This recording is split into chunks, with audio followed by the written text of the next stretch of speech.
I am Maya, 34 years old. For a decade, I played the quiet wife to a man who thought his bank account made him a king. I hid my own empire to protect his fragile ego. Last Tuesday, everything changed over a $5.35 gallon of milk. My card was declined. When I called my husband, he laughed loudly with his country club friends, telling me I was spending too much. His spoiled daughter yelled that I needed permission to buy groceries. I simply smiled, hung up, and drove to my lawyer. 2 hours later, my husband left 50 missed calls, realizing I just froze his entire company payroll. Before I continue, let me know where you are watching from in the comments below. Hit like and subscribe if you have ever had to remind someone who built their crown. The fluorescent lights of the grocery store buzzed above me as the cashier handed back my platinum credit card. "Declined," she said, her voice carrying pity that made the woman behind me shuffle uncomfortably. I stared at the digital screen. The total was $5.35 for organic milk. I pulled out my phone and dialed Malik. My husband was the CEO of Pinnacle Developments, a luxury real estate firm he constantly bragged was the crown jewel of Atlanta. The line picked up, filled with the clinking of fine crystal and the booming laughter of men playing golf on Tuesday mornings. "Malik," I said, keeping my voice perfectly level. My card was just declined at the register for milk. Malik let out a loud theatrical sigh, ensuring his friends could hear his exasperation. "Maya, sweetheart, I locked the card this morning. You are spending too much money on useless things. We have a budget to maintain, and you need to learn financial discipline." Before I could process the audacity of a man wearing a bespoke suit telling me about a $5 grocery budget, a younger voice cut through the noise. It was Zaria, his 19-year-old daughter, who was apparently joining him for a lavish breakfast instead of attending her college classes. "Maybe next time you will ask permission before you spend another dollar of my dad's money." "Maya," she sneered, her voice dripping with the kind of entitlement that comes from never working a day in your life. "Just put the milk back and go home. You do not have a real job anyway." Malik chuckled, a sound that grated against my spine. "See you at home," he said, and the line went dead. I stood at the register for exactly 3 seconds. I did not cry. I did not argue. I reached into my purse and pulled out a solid matte black metal card. I tapped it against the machine, watched the payment approved sign flash, instantly grabbed my milk and walked out into the Atlanta heat. Getting into my car, I did not head back to our $3 million mansion. I merged onto the highway and drove toward the financial district. For 10 years, I had swallowed my pride. I had let Malik parade me around as his beautiful, clueless housewife because it fed his ego. I let him believe his real estate company was the center of the universe. What he did not know, what I had hidden to protect his fragile sense of manhood, was that I was a forensic accountant and the founder of Aegis Equity, a shadow investment firm that currently managed over $200 million in assets. As I navigated the morning traffic, my mind drifted back to our 5th wedding anniversary. Malik's company had just landed its first major city contract, and the sudden influx of wealth had made him severely paranoid. He sat me down in his decorated home office, pushed a dense legal document across the desk, and demanded I sign a post-nuptial agreement. He told me it was standard procedure for a black man building generational wealth, framing it as a way to protect his empire from a gold digger.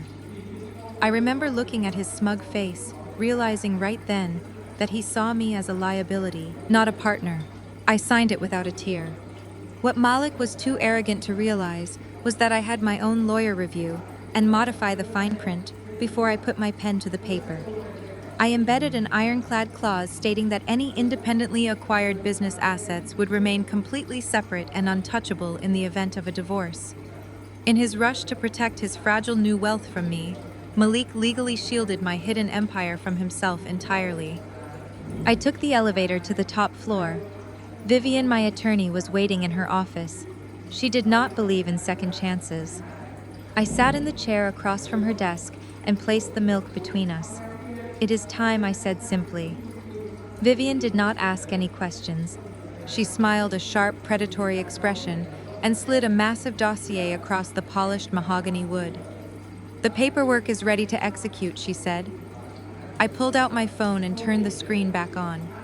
The notification center instantly flooded with alerts. 50 missed calls from Malik, followed by 20 frantic text messages. I placed the phone face up on the desk and watched it light up again. Vivian leaned back in her chair, steepling her fingers together. He just realized the corporate payroll accounts have been frozen, she noted, glancing at her own monitor. And the debt collection notices just hit his inbox. A call came through from an unknown number.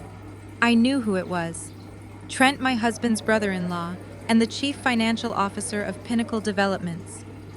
The white man who used his privilege to belittle me at every family gathering was now calling to scream at me for touching their credit cards, completely unaware that his entire world was about to collapse. They say the downfall of a king usually begins with a massive betrayal or a bloody war. But the absolute destruction of my husband's $10 million real estate empire started on a random Tuesday morning at a grocery store register over a $5.35 gallon of milk.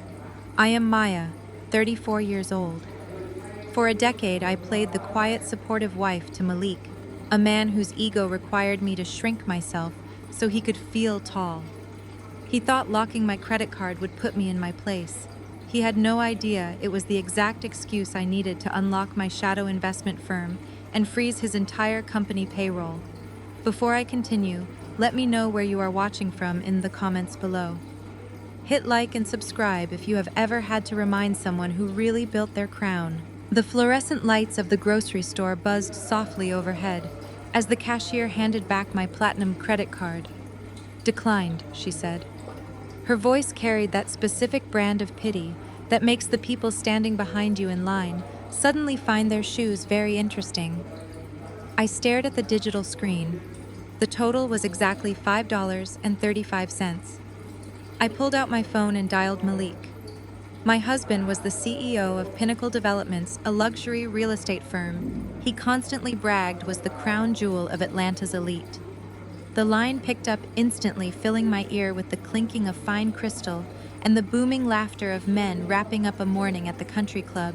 "Malik," I said, keeping my voice perfectly level. "My card was just declined at the register for a gallon of milk." Malik let out a loud theatrical sigh, making absolutely sure his friends could hear his exasperation. "Maya, sweetheart, I locked the card this morning. You are spending way too much money on useless things. We have a budget to maintain, and you need to learn some financial discipline." Before I could even process the absolute audacity of a man wearing a bespoke suit telling me about a $5 budget, another voice cut through the background noise. It was Zaria, his 19-year-old daughter from a previous relationship. She was supposed to be in her morning seminar at her expensive private college, but was apparently joining him for breakfast instead. "Maybe next time you will ask permission before you spend another dollar of my dad's money, Maya," she sneered. Her voice dripped with the kind of pure entitlement that comes from never working a single day in your life. "Just put the milk back and catch the bus home. You do not have a real job anyway." Malik chuckled, a grating sound that scraped right down my spine. "See you at home," he said, and the line went dead. I stood at the register for exactly 3 seconds. I did not cry. I did not argue. I simply smiled at the cashier, reached into the hidden pocket of my designer purse, and pulled out a solid matte black metal card. I tapped it against the machine, watched the payment approved sign, flash, instantly grabbed my milk, and walked out into the sweltering Atlanta heat. Getting into my car, I did not head back to our $3 million mansion. I merged onto the highway and drove straight toward the financial district. For a decade, I had swallowed my pride. I had let Malik parade me around as his beautiful, clueless housewife because it fed his fragile sense of manhood. I let him believe his real estate company was the center of the financial universe. What he did not know, what I had painstakingly hidden to protect his ego, was that I was a forensic accountant and the founder of Aegis Equity, a shadow investment firm that currently managed over $200 million in assets. As I navigated the morning traffic, my mind drifted back to a day 5 years ago. Malik's company had just landed its first major city contract, and the sudden influx of wealth had made him severely paranoid. He sat me down in his decorated home office, pushed a dense legal document across the desk, and demanded I sign a post-nuptial agreement. He told me it was standard procedure for a black man building generational wealth, framing it as a way to protect his empire from a gold digger wife. I remember looking at his smug face, realizing right then that he saw me as a liability, not a partner. I signed it without shedding a single tear. What Malik was too arrogant to realize was that I had my own lawyer review and modify the fine print before I put my pen to the paper. I had embedded an ironclad trapdoor clause stating that any independently acquired business assets would remain completely separate and untouchable. In his desperate rush to protect his new wealth from me, Malik legally shielded my hidden, highly lucrative holding company from himself entirely. I took the private elevator to the top floor of the city's most exclusive high-rise. Vivian, my wealth management attorney, was waiting for me in her glass-walled office overlooking the Atlanta skyline. Vivian was a shark in a tailored suit, a woman who did not believe in second chances or compromises. I sat in the plush leather chair across from her desk and placed the milk carton right between us. "It is time," I said simply. Vivian did not ask a single question. She smiled a sharp, predatory smile and slid a massive, heavily bound dossier across the polished mahogany wood. "The injunctions and collection notices are ready to execute," she said. I pulled out my phone and turned the screen back on. The notification center instantly flooded with alerts. 50 missed calls from Malik, followed by 20 frantic text messages. I placed the phone face up on the desk and watched it light up yet again. Vivian leaned back in her chair, steepling her fingers together. "He just realized the corporate payroll accounts have been frozen," she noted, glancing at her own monitor. "And the default notices just hit his inbox." Suddenly, a call came through from an unknown number. I knew exactly who it was before I even answered. Trent, my husband's brother-in-law, and the chief financial officer of Pinnacle Developments. Trent was a white man who reeked of unearned privilege, constantly using his position to belittle me at every family gathering while acting like the great savior of our black-owned business. I answered and put it on speaker. "Maya, what on earth is wrong with you?" Trent screamed through the phone, completely dropping his usual condescending calm. "Did you mess with the corporate credit lines because your little shopping allowance got cut off? You need to get your car turned around right now and apologize to Malik before the bank shuts us down for good." I took a slow sip of the expensive coffee Vivian's assistant had brought in, letting his panic fill the silent office. Trent was breathing heavily into the receiver, demanding an answer, completely unaware that the woman he was yelling at held the deed to his entire life. Before I could even respond to the frantic shouting coming through the speaker of my phone, the heavy custom oak doors of the mansion flew open with a violent crash that echoed through the foyer. Trent and Jada burst into the house. Trent had clearly driven over like a maniac the second he realized the corporate accounts were locked. He ended the call on his phone the moment he saw me standing calmly at the kitchen island. Jada, Malik's sister and Trent's wife, marched right behind him. She wore her usual scowl, a look she had perfected over a decade of looking down on me for not coming from the same elite Atlanta circles they pretended to belong to. Seeing me sipping my sparkling water with total indifference seemed to completely short-circuit Trent's brain. He took a deep breath, visibly forcing his panic down, and immediately shifted into the persona I absolutely despised the most. He puffed out his chest, held his hands up with his palms facing me, and took slow, deliberate steps forward, exactly like someone trying to soothe a hysterical or unstable child. "Maya, sweetheart," Trent began, his voice dripping with an infuriatingly calm, condescending tone. "You are clearly very upset about something Malik did, but you need to calm down and let the men handle the business. You do not understand corporate finance. You cannot just call a bank and throw a tantrum. Whatever fake piece of paper you printed out to scare your husband is not going to hold up in the real world." Jada stepped up beside him, crossing her arms tightly over her chest. She let out a harsh, mocking laugh. "You are embarrassing my brother, and you are embarrassing yourself, Maya," she sneered. "You are a housewife. You plan dinner parties and buy groceries. You do not know the first thing about Pinnacle Developments. Hand over whatever fake documents you are holding, and go upstairs before Trent calls the authorities to have you arrested for financial tampering." I just looked at the two of them.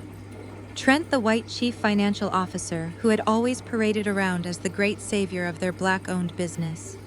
He constantly used his privilege to act like he was doing Malik a favor, by managing the books, all while subtly looking down on the very family that funded his lavish lifestyle.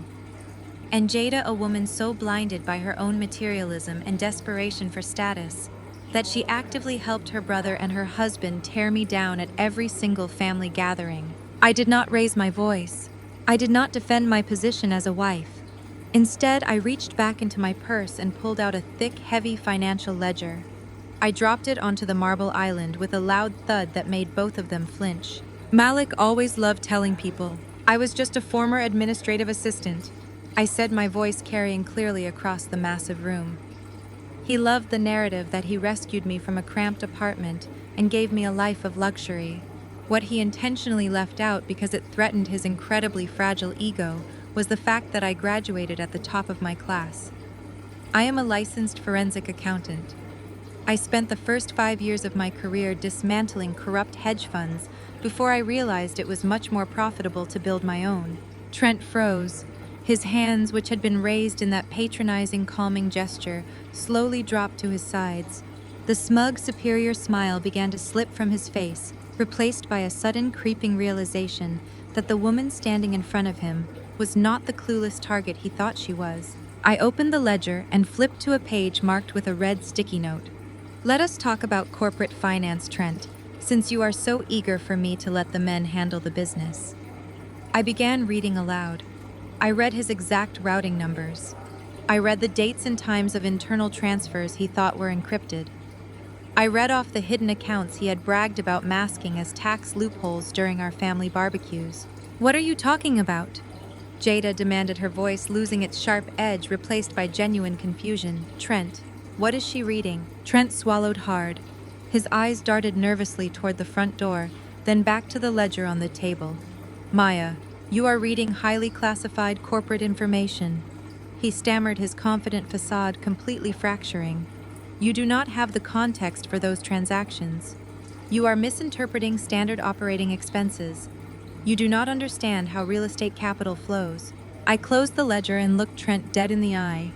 The silence in the room was absolute, heavy with the weight of the trap that had just snapped shut around his ankles. I understand finance perfectly. Trent, I said, my voice dropping to a deadly even chill. For instance, I understand that the $4 million you classified as material costs for the Midtown high-rise project was never spent on concrete, steel, or labor. I traced my manicured fingernail over the bottom line of the document I had slid across the island. I understand that those $4 million were actually wired directly to a shell company in the Cayman Islands.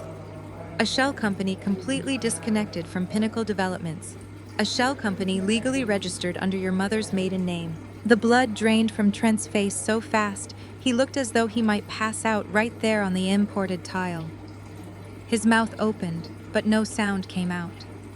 The arrogant, condescending white savior of Pinnacle Developments was suddenly reduced to a trembling, terrified thief.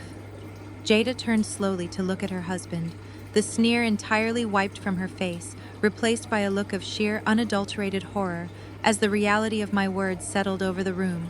For a long, suffocating moment, the only sound in the massive foyer was Trent's ragged breathing. But Malik, whose entire identity was wrapped up in being the smartest, most powerful man in any room, could not handle the silence. He could not handle the fact that his wife had just outmaneuvered his chief financial officer in under 3 minutes. Malik let out a loud, nervous laugh. It was a harsh, forced sound that shattered the tension, but carried absolutely no genuine amusement. He stepped forward, clapping his hands together slowly in a mock applause, attempting to physically tower over me. Well played, Maya, he said, his voice dripping with venom. You found out Trent has been skimming off the top. Congratulations on doing some basic accounting, but you have severely overplayed your hand. You think freezing my payroll and waving around some holding company deed makes you the boss. You forgot one tiny, very important detail. He stepped so close to the marble island that his chest nearly touched the edge. He leaned in a cruel, triumphant smirk spreading across his face. We are married, Maya. Whatever Aegis equity is, whatever millions you think you have been hiding in the shadows, half of it belongs to me. Georgia law is very clear on marital assets. You just handed me the keys to your little secret empire. I will file for divorce by noon. I will drag you through court. I will take 50% of everything you own to rebuild my company, and I will leave you with nothing but the clothes on your back." Jada, desperate to distract from her husband's impending federal charges, immediately latched onto her brother's threat. "That is right," she chimed in, her voice shrill and desperate. "You are his wife. You owe him half of everything. You thought you were so smart, but you just played yourself right into giving my brother a massive payday." I did not back away from Malik. I did not flinch. I looked at the man I had shared a bed with for a decade, a man so blinded by his own arrogance that he truly believed he could threaten a woman who had just dismantled his company before breakfast. I reached into my designer bag one more time. I pulled out a sleek black leather folder and placed it deliberately on the counter next to the financial ledger. "You have always had a very selective memory, Malik," I said softly, tracing my hand over the leather cover. "Let us take a quick trip down memory lane. Let us go back exactly 5 years. Your company had just landed its very first major city contract. You were finally getting invited to the right galas. You were finally rubbing elbows with the old money crowd in Atlanta. And suddenly you became terrified." I unclasped the folder and opened it. "You sat me down in your home office," I continued. "You told me that as a black man building generational wealth, you needed to protect your empire. You told me that love was love, but business was business. You shoved a 70-page document across the desk and demanded I sign it, completely convinced that I was just a gold digger, waiting to steal the first million you ever made." Malik stared at the document inside the folder. The color began to drain from his face as he recognized the thick watermarked paper. It was the post-nuptial agreement he had forced upon me 5 years ago. "I signed it, Malik," I said, my voice ringing with absolute clarity. "I signed away my rights to Pinnacle Developments without shedding a single tear. I let you keep 100% of your company. But you were so high on your own ego, so incredibly arrogant, that you did not even bother to read the revised version I handed back to you." Malik swallowed hard. His eyes darted across the pages. "What did you do?" he whispered, the confident threat from a minute ago completely vanishing from his voice. "I had my lawyer rewrite the fine print," I explained, pulling out a specific page highlighted in bright yellow. "Vivian is a phenomenal attorney. She drafted a trapdoor clause hidden right in the middle of your extensive demands. It states in extremely clear legal terms that all independently acquired business assets, investment portfolios, and holding companies created by either party remain 100% separate and untouchable in the event of a divorce." I slid the highlighted page across the marble island until it bumped directly against his hands. "I did not just sign away my rights to your company, Malik. I made you sign away your rights to mine. I built a $200 million holding company right under your nose, and because of your desperate paranoid need to protect your fragile little real estate firm from your own wife, you legally shielded my empire from yourself. You cannot touch Aegis Equity. You cannot touch my accounts. You get absolutely nothing." Malik stared down at the highlighted paragraph. His lips parted, but no words came out. The creeping realization of his own foolishness washed over him. He had built his own cage, locked the door, and handed me the key. The sheer, unadulterated horror on his face was a masterpiece. His hands began to shake. He picked up the heavy paper, his eyes scanning the dense legal jargon over and over again, desperately searching for a loophole that did not exist. The signature at the bottom was undeniably his own. His sprawling, arrogant signature executed on a day when he felt like the smartest man in the world. He looked up at me, his eyes wide, the reality of his total financial annihilation finally setting in. He had no company. He had no access to my wealth. He was completely and utterly trapped by his own greed. The deafening silence that followed Malik's realization was suddenly shattered by the sharp, rapid tapping of acrylic nails against a smartphone screen. Zarya stomped into the grand foyer, completely oblivious to the financial slaughter that had just taken place in our kitchen. She did not notice Trent sweating profusely by the door, or Jada staring blankly at the floor, or her own father gripping a piece of paper like it was a death sentence. She was entirely consumed by her own manufactured crisis. "Maya," she whined, not even bothering to look up from her device. "My digital wallet just declined at the boutique down the street, and the barista at the coffee shop said the physical card you gave me is frozen. Fix it right now. I have a brunch date in 20 minutes. and I am not going to be the only girl at the table who cannot cover her tab. I did not move a muscle. I just stood tall behind the marble island watching this spoiled teenager who had disrespected me for a decade demand that I serve her. Before anyone could answer her, a loud, heavy mechanical grinding sound echoed from the front driveway, cutting through the thick tension of the room. Flashing amber lights reflected off the massive glass windows of the mansion's entryway. Zaria finally looked up from her phone. She glanced out the window and let out a blood-curdling shriek that practically rattled the crystal chandelier above us. "Dad," she screamed, dropping her phone onto the plush rug and pointing frantically toward the driveway. "Dad, what are they doing? Make them stop." We all turned to look through the floor-to-ceiling windows. A heavy-duty commercial repo truck was backed right up to Zaria's pristine white $90,000 Range Rover. A man in a high-visibility vest was casually hooking heavy chains to the front axle of the luxury vehicle she treated like her entire personality. Malik snapped out of his stunned paralysis. The primal instinct to protect his image, to be the powerful patriarch in front of his daughter, temporarily overrode the reality of his bankruptcy. He spun around to face me, his face twisting into a mask of pure, unadulterated rage. "What kind of sick game are you playing, Maya?" he roared, his voice echoing off the high ceilings.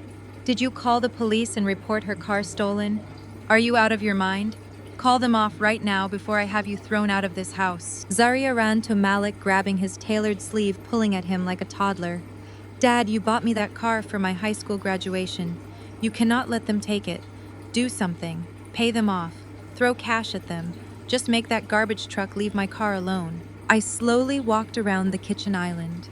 I kept my posture perfectly straight, my shoulders back, closing the distance between us, until I was standing just a few feet away from my husband and his panicked daughter. I looked down at Zaria, who was shrinking behind her father's arm, and then I looked Malik right in the eye. "I did not call the police, Malik," I said, my voice carrying a quiet, terrifying authority. "I called the dealership. I simply informed them that the lease is being surrendered effectively immediately, and they were more than happy to come collect their property." Malik's face turned a dangerous shade of crimson. "Her lease is not your property," he barked, trying to puff out his chest and regain some semblance of control. "I bought that car for my daughter. It has nothing to do with you or your little holding company." I tilted my head, offering him a smile that held absolutely no warmth. "Are you sure about that, Malik? Because I seem to remember a very different conversation 2 years ago. I remember you coming into my bedroom, pacing the floor, practically begging for my help." Zaria looked up at her father, her tear-streaked face twisting in confusion. "Dad, what is she talking about? Tell them to unhook my car." I did not let Malik speak. I took a step closer, forcing him to step back. "Tell her, Malik," I challenged him. "Tell your precious daughter the truth about her graduation present. Tell her that 2 years ago, despite your fancy suits and your expensive country club memberships, your personal credit score was absolute garbage.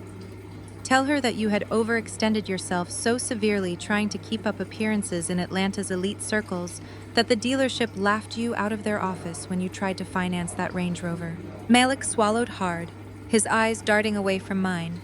He looked at Jada and Trent, who were watching the exchange in horrified silence, and then he looked down at his shoes.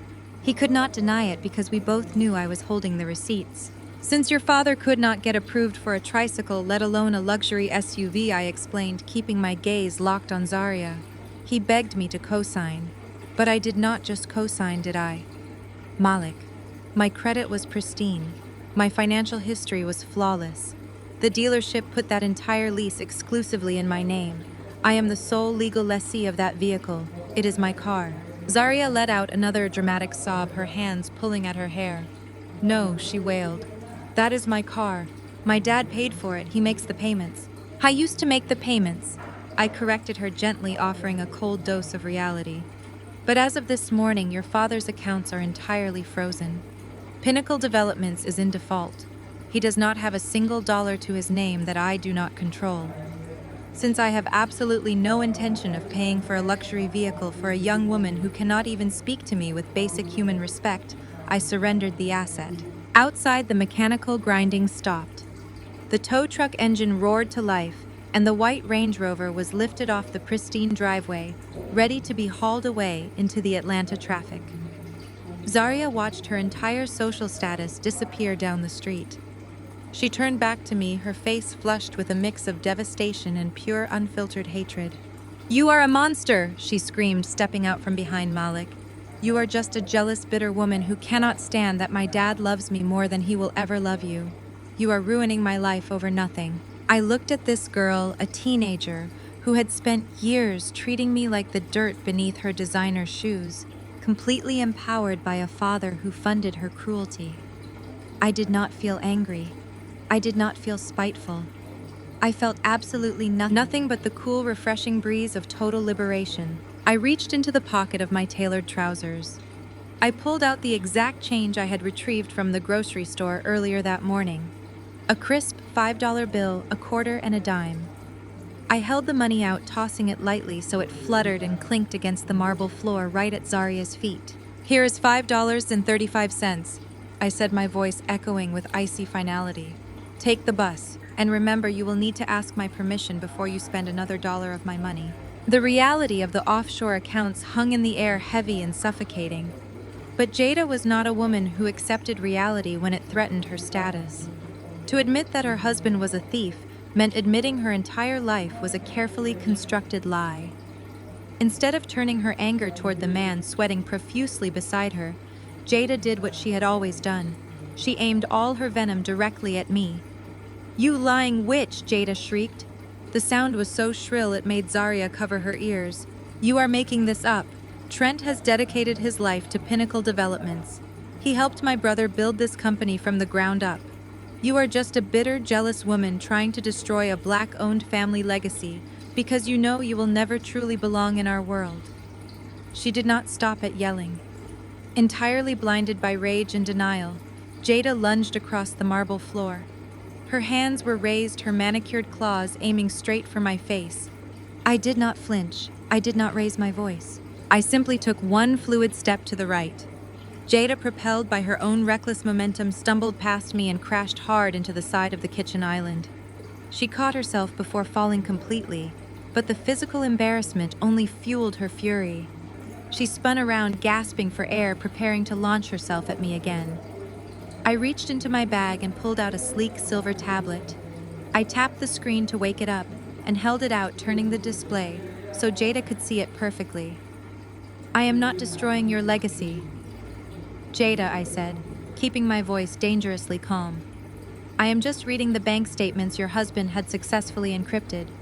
You have spent years treating me like an outsider, bragging about the massive trust funds Trent was supposedly building for your 2 children.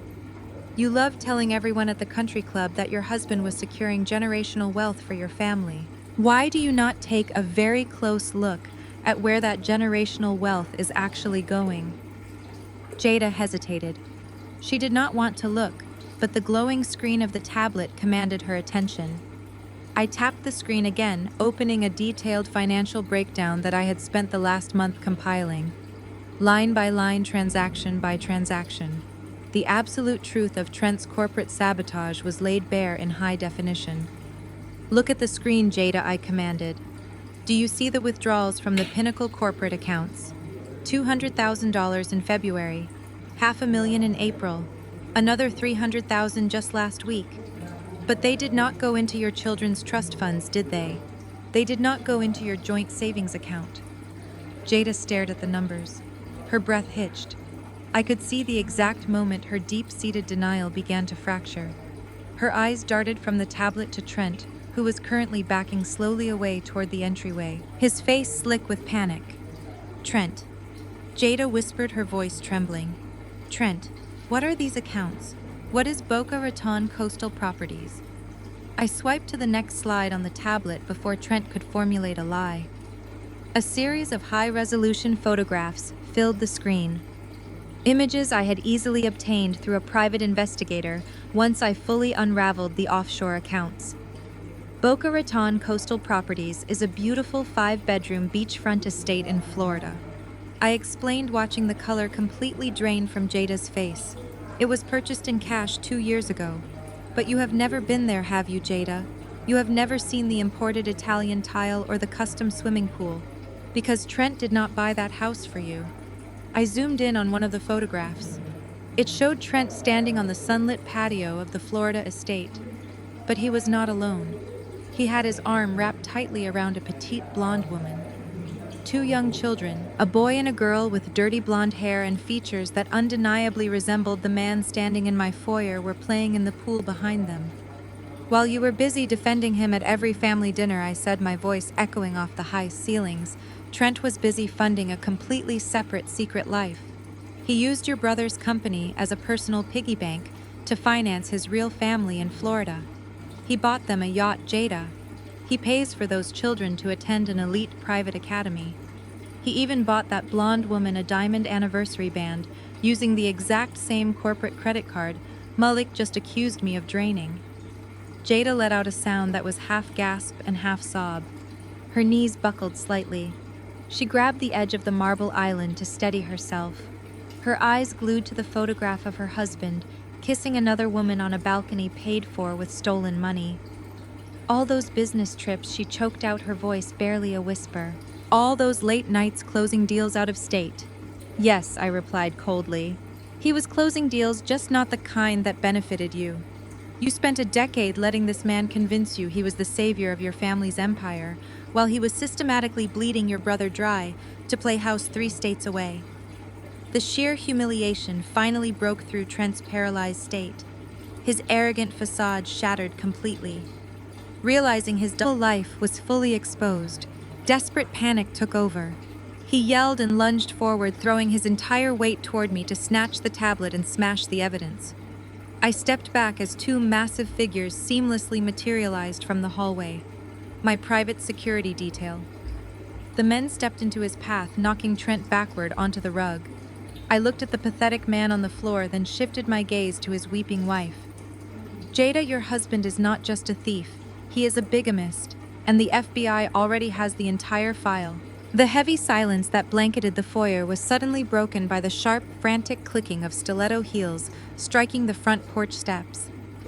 None of us had bothered to close the massive double doors after the tow truck hauled away Zaria's car.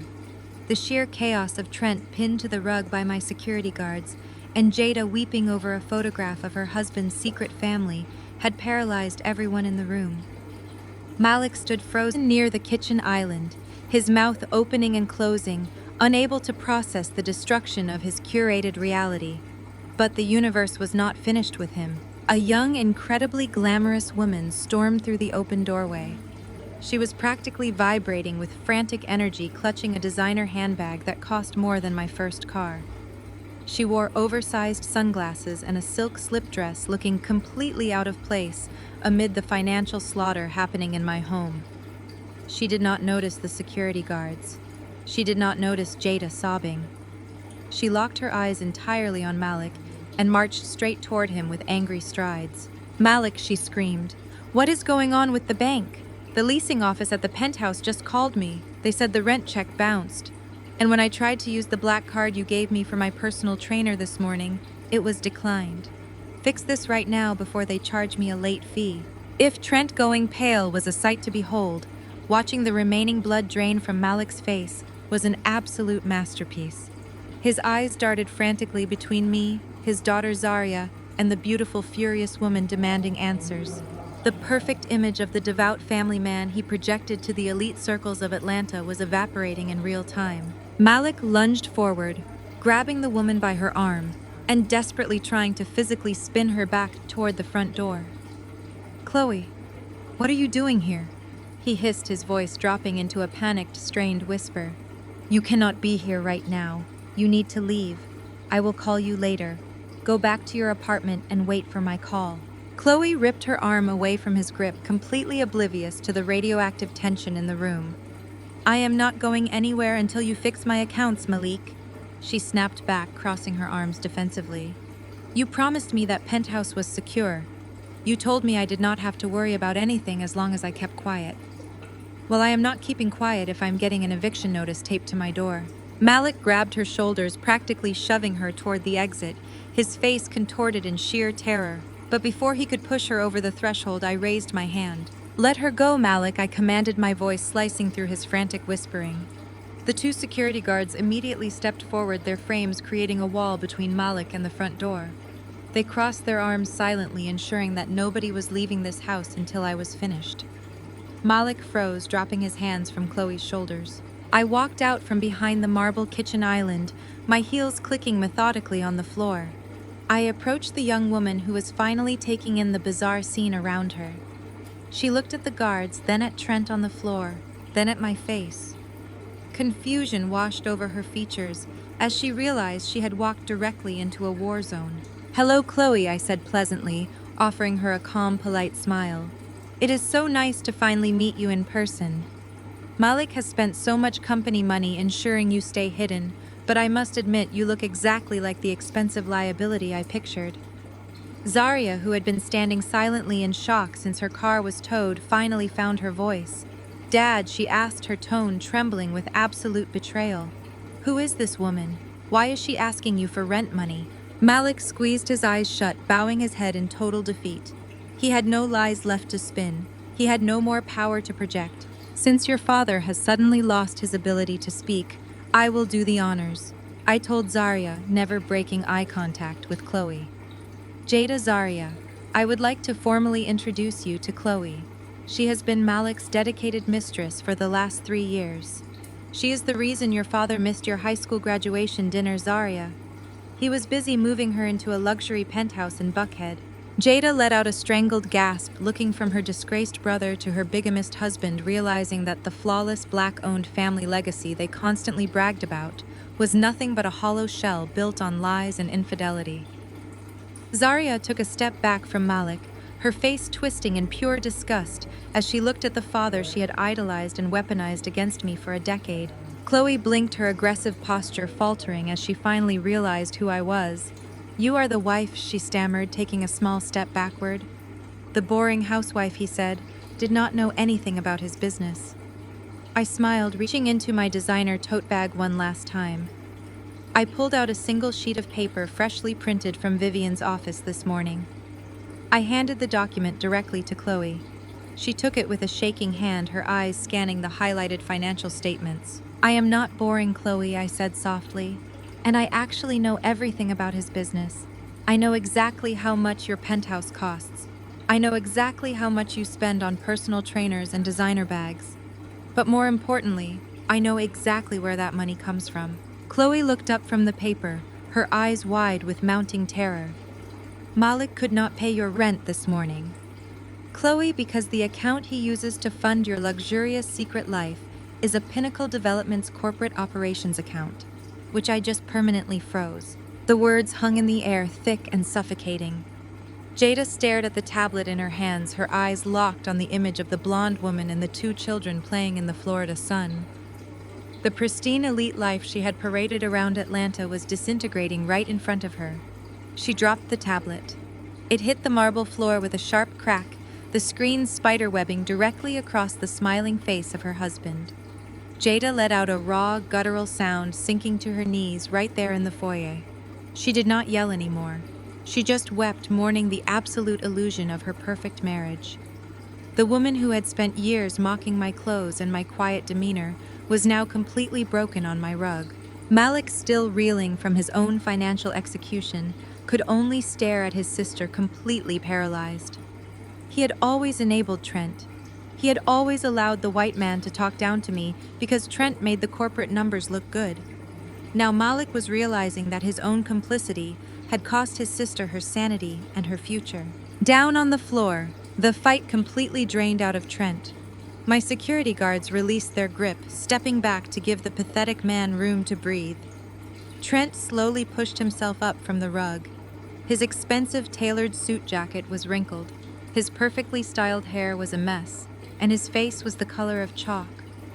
The arrogant, condescending financial genius had been reduced to a cornered animal.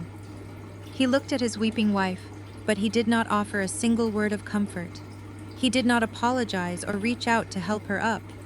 Instead, his eyes darted frantically around the massive room, calculating his odds of survival. I watched him with absolute clarity. I could see the gears turning in his head. Trent was running the numbers. Embezzlement, wire fraud, and bigamy. He was looking at decades in federal prison, and he knew it. Slowly, deliberately, Trent began to inch backward. He did not make sudden movements. He kept his eyes locked on my security guards, testing the waters, inching his expensive leather shoes backward over the plush rug toward the still open double doors of the mansion. Jada was too busy sobbing on the marble floor to notice her husband abandoning her. Malik was too consumed by his own impending bankruptcy to care.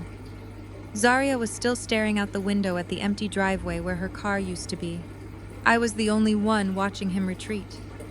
I caught the eye of my lead security guard, a towering man who had spent 10 years in special forces.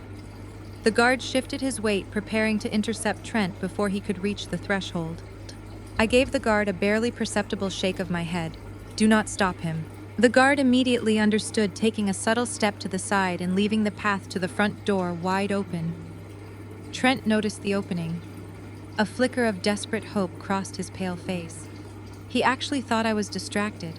He thought I was too busy reveling in the destruction of my husband and sister-in-law to pay attention to the man who had stolen the money.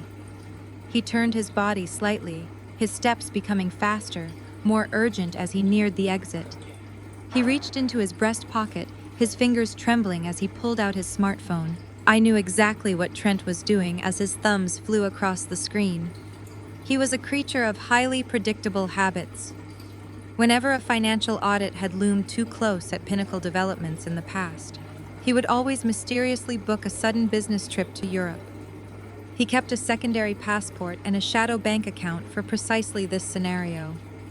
I watched him tap the screen, his breathing ragged and shallow as he hovered just inches from the doorway. He was logging into his private airline account. He was looking for the fastest route out of Atlanta, hoping to use his remaining offshore funds to disappear into a country without an extradition treaty before the local authorities could issue a formal warrant. The morning sunlight spilled through the open doors, casting a long shadow behind him. He was so close to the freedom he thought his privilege would automatically grant him. He truly believed that because he was a wealthy white executive, the justice system would move slowly enough for him to slip through the cracks. He was used to the rules not applying to him. He was used to leaving the black family he had exploited holding the bag while he walked away clean. He tapped the final confirmation button on his screen, letting out a shaky, relieved breath as the digital boarding pass likely populated on his phone. I took a slow sip of my sparkling water. I did not turn around to face him. I kept my eyes fixed on Malik, who was finally realizing that his chief financial officer was sneaking out the front door. Delta Flight 44 to London. I said, my voice cutting through the foyer like the crack of a whip. The sound of his airline and flight number froze Trent completely in his tracks. His foot hovered over the front step. He slowly lowered his phone, turning to stare at the back of my head in absolute terror. I finally turned around, offering him a serene, pitiless smile. Do not bother heading to the airport, Trent. I told him, my words echoing clearly across the room. You cannot buy a ticket with funds that no longer exist. My attorney Vivian forwarded the entire ledger of your offshore wire fraud, along with the Cayman Island routing numbers, directly to the Securities and Exchange Commission exactly 2 hours ago. They did not take it lightly. Trent opened his mouth, gasping for air like a fish thrown onto dry land. I took a step toward him, locking my eyes onto his terrified face. Furthermore, I added, dropping my voice to a lethal calm. The federal authorities do not take kindly to flight risks. Your primary passport and the secondary one you keep hidden in your golf bag were flagged by Customs and Border Protection at 9 o'clock this morning. You are not going to London. You are not going to Boca Raton. You are not leaving the state of Georgia. Trent dropped his phone. It clattered against the marble threshold, the screen shattering on impact. He looked out the open front doors, his eyes widening in pure horror. The faint, unmistakable wail of police sirens began to rise in the distance, cutting through the humid Atlanta morning air. The sound grew louder, sharper, and closer by the second, echoing through the exclusive neighborhood directly toward our front gates. The wail of the sirens grew deafening, bouncing off the manicured lawns and stately brick facades of the neighborhood.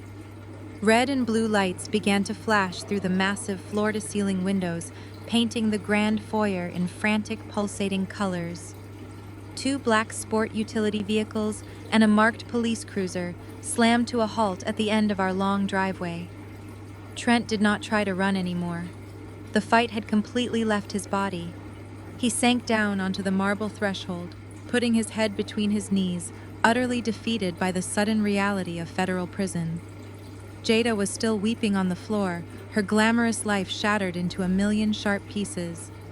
Zaria stood frozen by the window, while Chloe, finally realizing that the money was truly gone, and the police were outside, quietly backed out the door and disappeared down the street, leaving her ruined sugar daddy behind. I did not care about Trent or Jada or the fleeing mistress. I kept my eyes entirely focused on Malik. I watched the exact moment the gravity of the situation finally crushed the last remaining ounce of his pride. He looked at the flashing police lights. He looked at the financial ledger sitting on the kitchen island. He looked at the post-nuptial agreement that stripped him of any access to my wealth.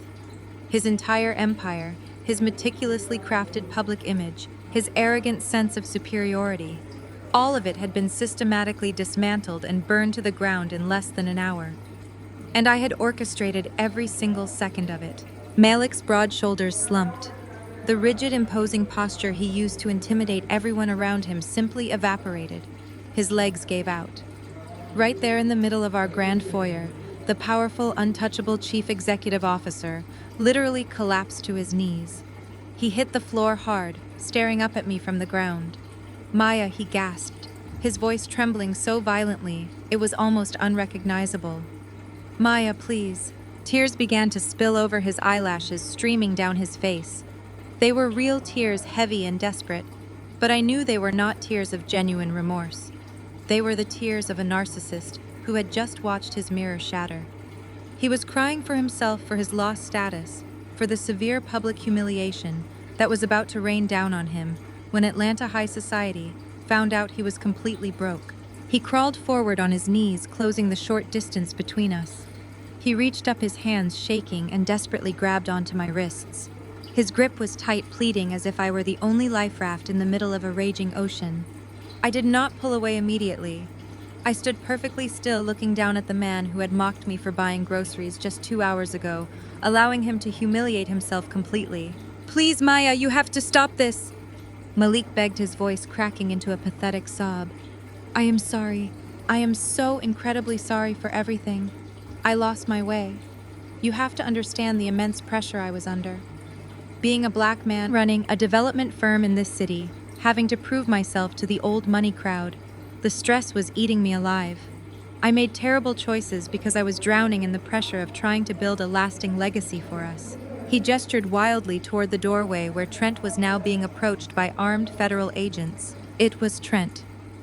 Malik stammered, throwing his brother-in-law under the bus without a single second of hesitation. Trent confused me. He manipulated the complex financial reports. He told me the offshore accounts were just standard tax shelters. I did not know the full extent of his embezzlement. He used his privilege to bypass the bank audits, and I was too overwhelmed to catch it. You know I would never intentionally jeopardize what we built. "I am a good man, Maya. I just made some stupid mistakes." I stared down at him, my expression completely unchanged. It was truly remarkable how quickly the powerful patriarch transformed into a helpless victim the second he faced any actual consequences. Malik tightened his grip on my hands, looking up at me with wide, pleading eyes. He shifted his tactic, trying to reach back into the past to manipulate my emotions. "Remember our college days, Maya," he whispered frantically. "Remember when we met on the yard at our university? We had nothing back then. We ate instant noodles and dreamed about taking over this entire city. We built this life together from the ground up. You are my day one. You are my queen. You have always been my backbone. You are the only reason I made it this far. Please, my beautiful queen, do not throw away 10 years of marriage over a momentary lapse in judgment. I will change. I swear to you I will change. We can fix the company. We can use your holding company to restructure the heavy debt. We can be the ultimate power couple again. Just call off your lawyers and let us start over." I listened to every single desperate, calculated word. I heard him invoke our shared history. I heard him use the word queen, a title he thought would magically stroke my ego and make me forget the long years of emotional neglect, financial control, and blatant disrespect. He genuinely believed that a few tears and some sweet words could erase the fact that he had funded a mistress with corporate money while forcing his loyal wife to ask permission to buy a simple gallon of milk. I looked down at his tear-stained face, feeling absolutely nothing but profound, icy disgust. Slowly, deliberately, I pulled my hands out of his desperate grip. I took a step back, breaking physical contact with him for the very last time. Malik looked up at me, his hands left grasping at empty air, the false hope instantly draining from his eyes. "You did not want a queen, Malik," I said, my voice echoing with absolute, unwavering finality. "You wanted a footstool. You wanted a quiet, obedient woman you could step on to make yourself look taller. I filed for divorce this morning, and as the primary creditor of your company, I am seizing your voting shares." The silence that followed my declaration was absolute. For a fraction of a second, Malik remained perfectly still on his knees on the marble floor. His hands were still reaching out toward the empty space where mine had just been. Then the performance abruptly ended. The dramatic chest-heaving sobs ceased instantly. The desperate, pleading gaze vanished from his eyes, replaced by something dark, vicious, and entirely cold. I watched his face transform in real time. The terrified, remorseful husband evaporated, and the ruthless, cornered narcissist took over. A low, dark laugh rumbled in the back of his throat.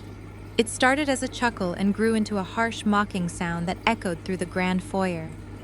He did not look like a man who had just been dismantled. He looked like a man who thought he had found a hidden weapon. Malik slowly pushed himself off the floor. He stood up to his full height, rolling his shoulders back and brushing imaginary dust off the knees of his bespoke suit. He reached up and casually wiped the remaining manufactured tears from his cheeks, his face twisting into a mask of pure condescending arrogance. "You really think you are that smart, Maya?" he said, his voice dropping into a menacing, arrogant tone. "You really think you can just print out a collection notice, freeze a couple of accounts, and take over my life? You have severely overplayed your hand. You are reading spreadsheets, but you are not playing the real game."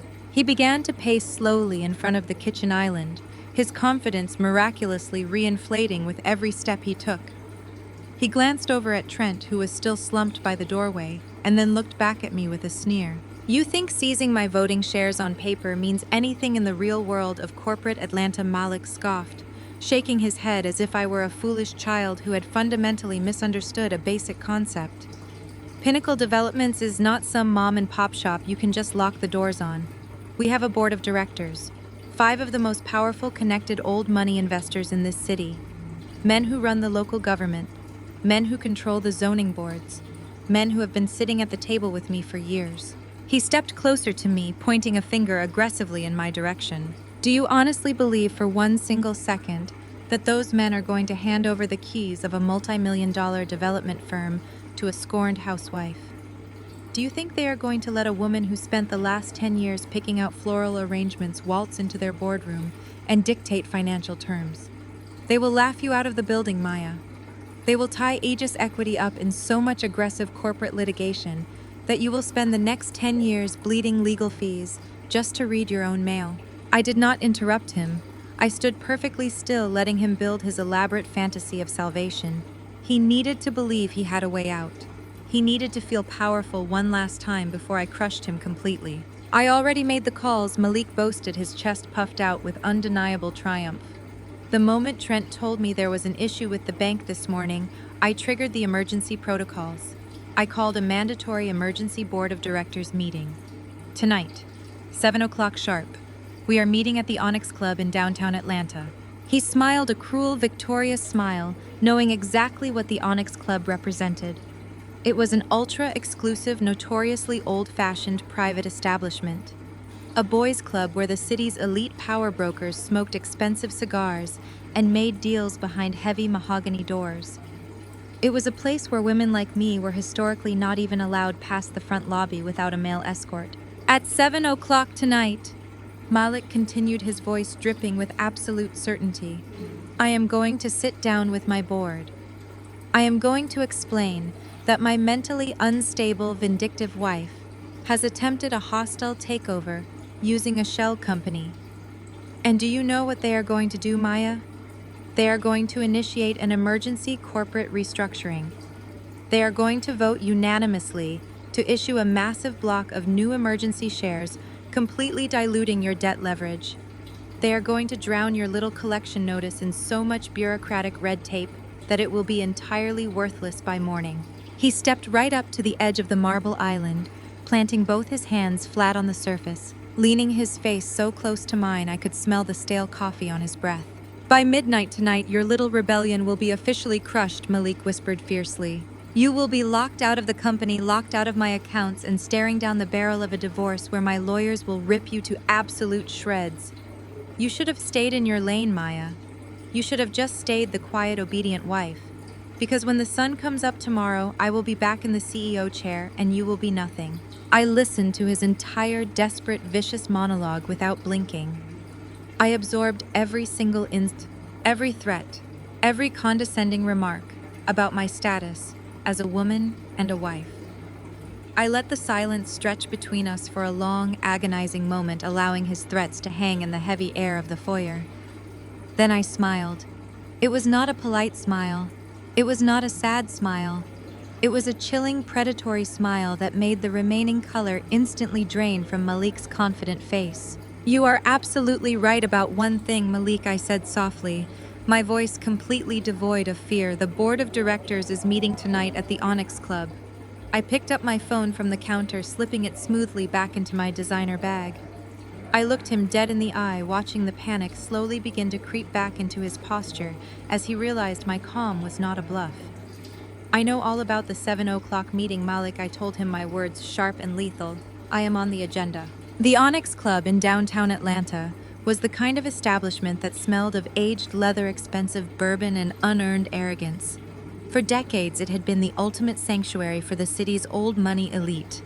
Men made quiet decisions that shaped the city skyline. Tonight, the private Churchill suite was reserved for the emergency board meeting of Pinnacle Developments. Inside, the air was thick with the suffocating haze of imported cigars. 5 board members, all men who considered themselves untouchable titans of industry, sat around a massive circular mahogany table. At the head of the table sat Malik.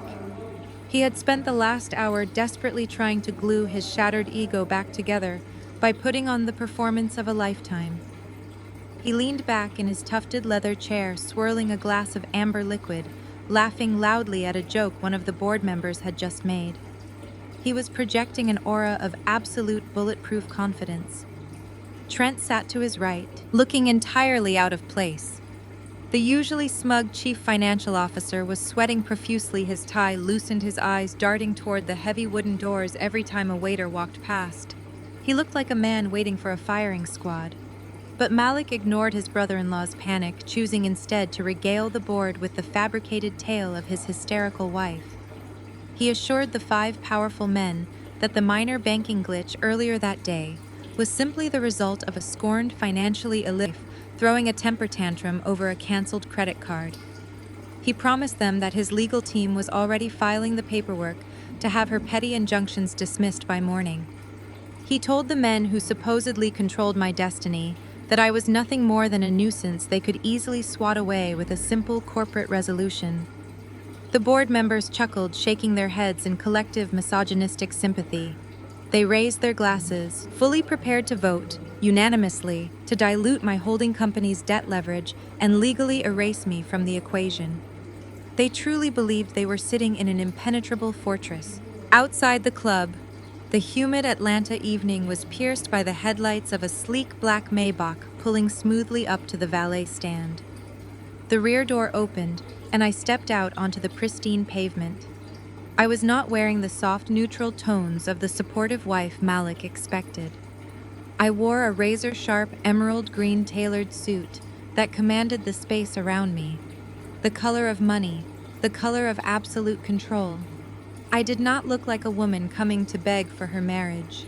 I looked like an executioner arriving for a scheduled appointment. Vivian, my attorney, stepped out of the other side of the car, carrying a heavy combination-locked leather briefcase. We walked up the stone steps and straight through the front doors of the Onyx Club. The lobby manager attempted to block my path. I looked right through him, my expression so terrifyingly serene that he physically stumbled backward, allowing Vivian and me to pass without a single word. My heels clicked rhythmically against the polished marble floors of the hallway, a steady, undeniable countdown to Malik's total ruin. Back in the Churchill suite, Malik raised his glass for a toast, fully believing he had secured his salvation.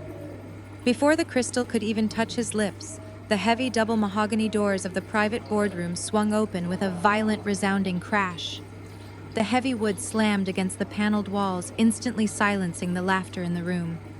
The thick cloud of cigar smoke swirled and parted as I walked slowly across the threshold.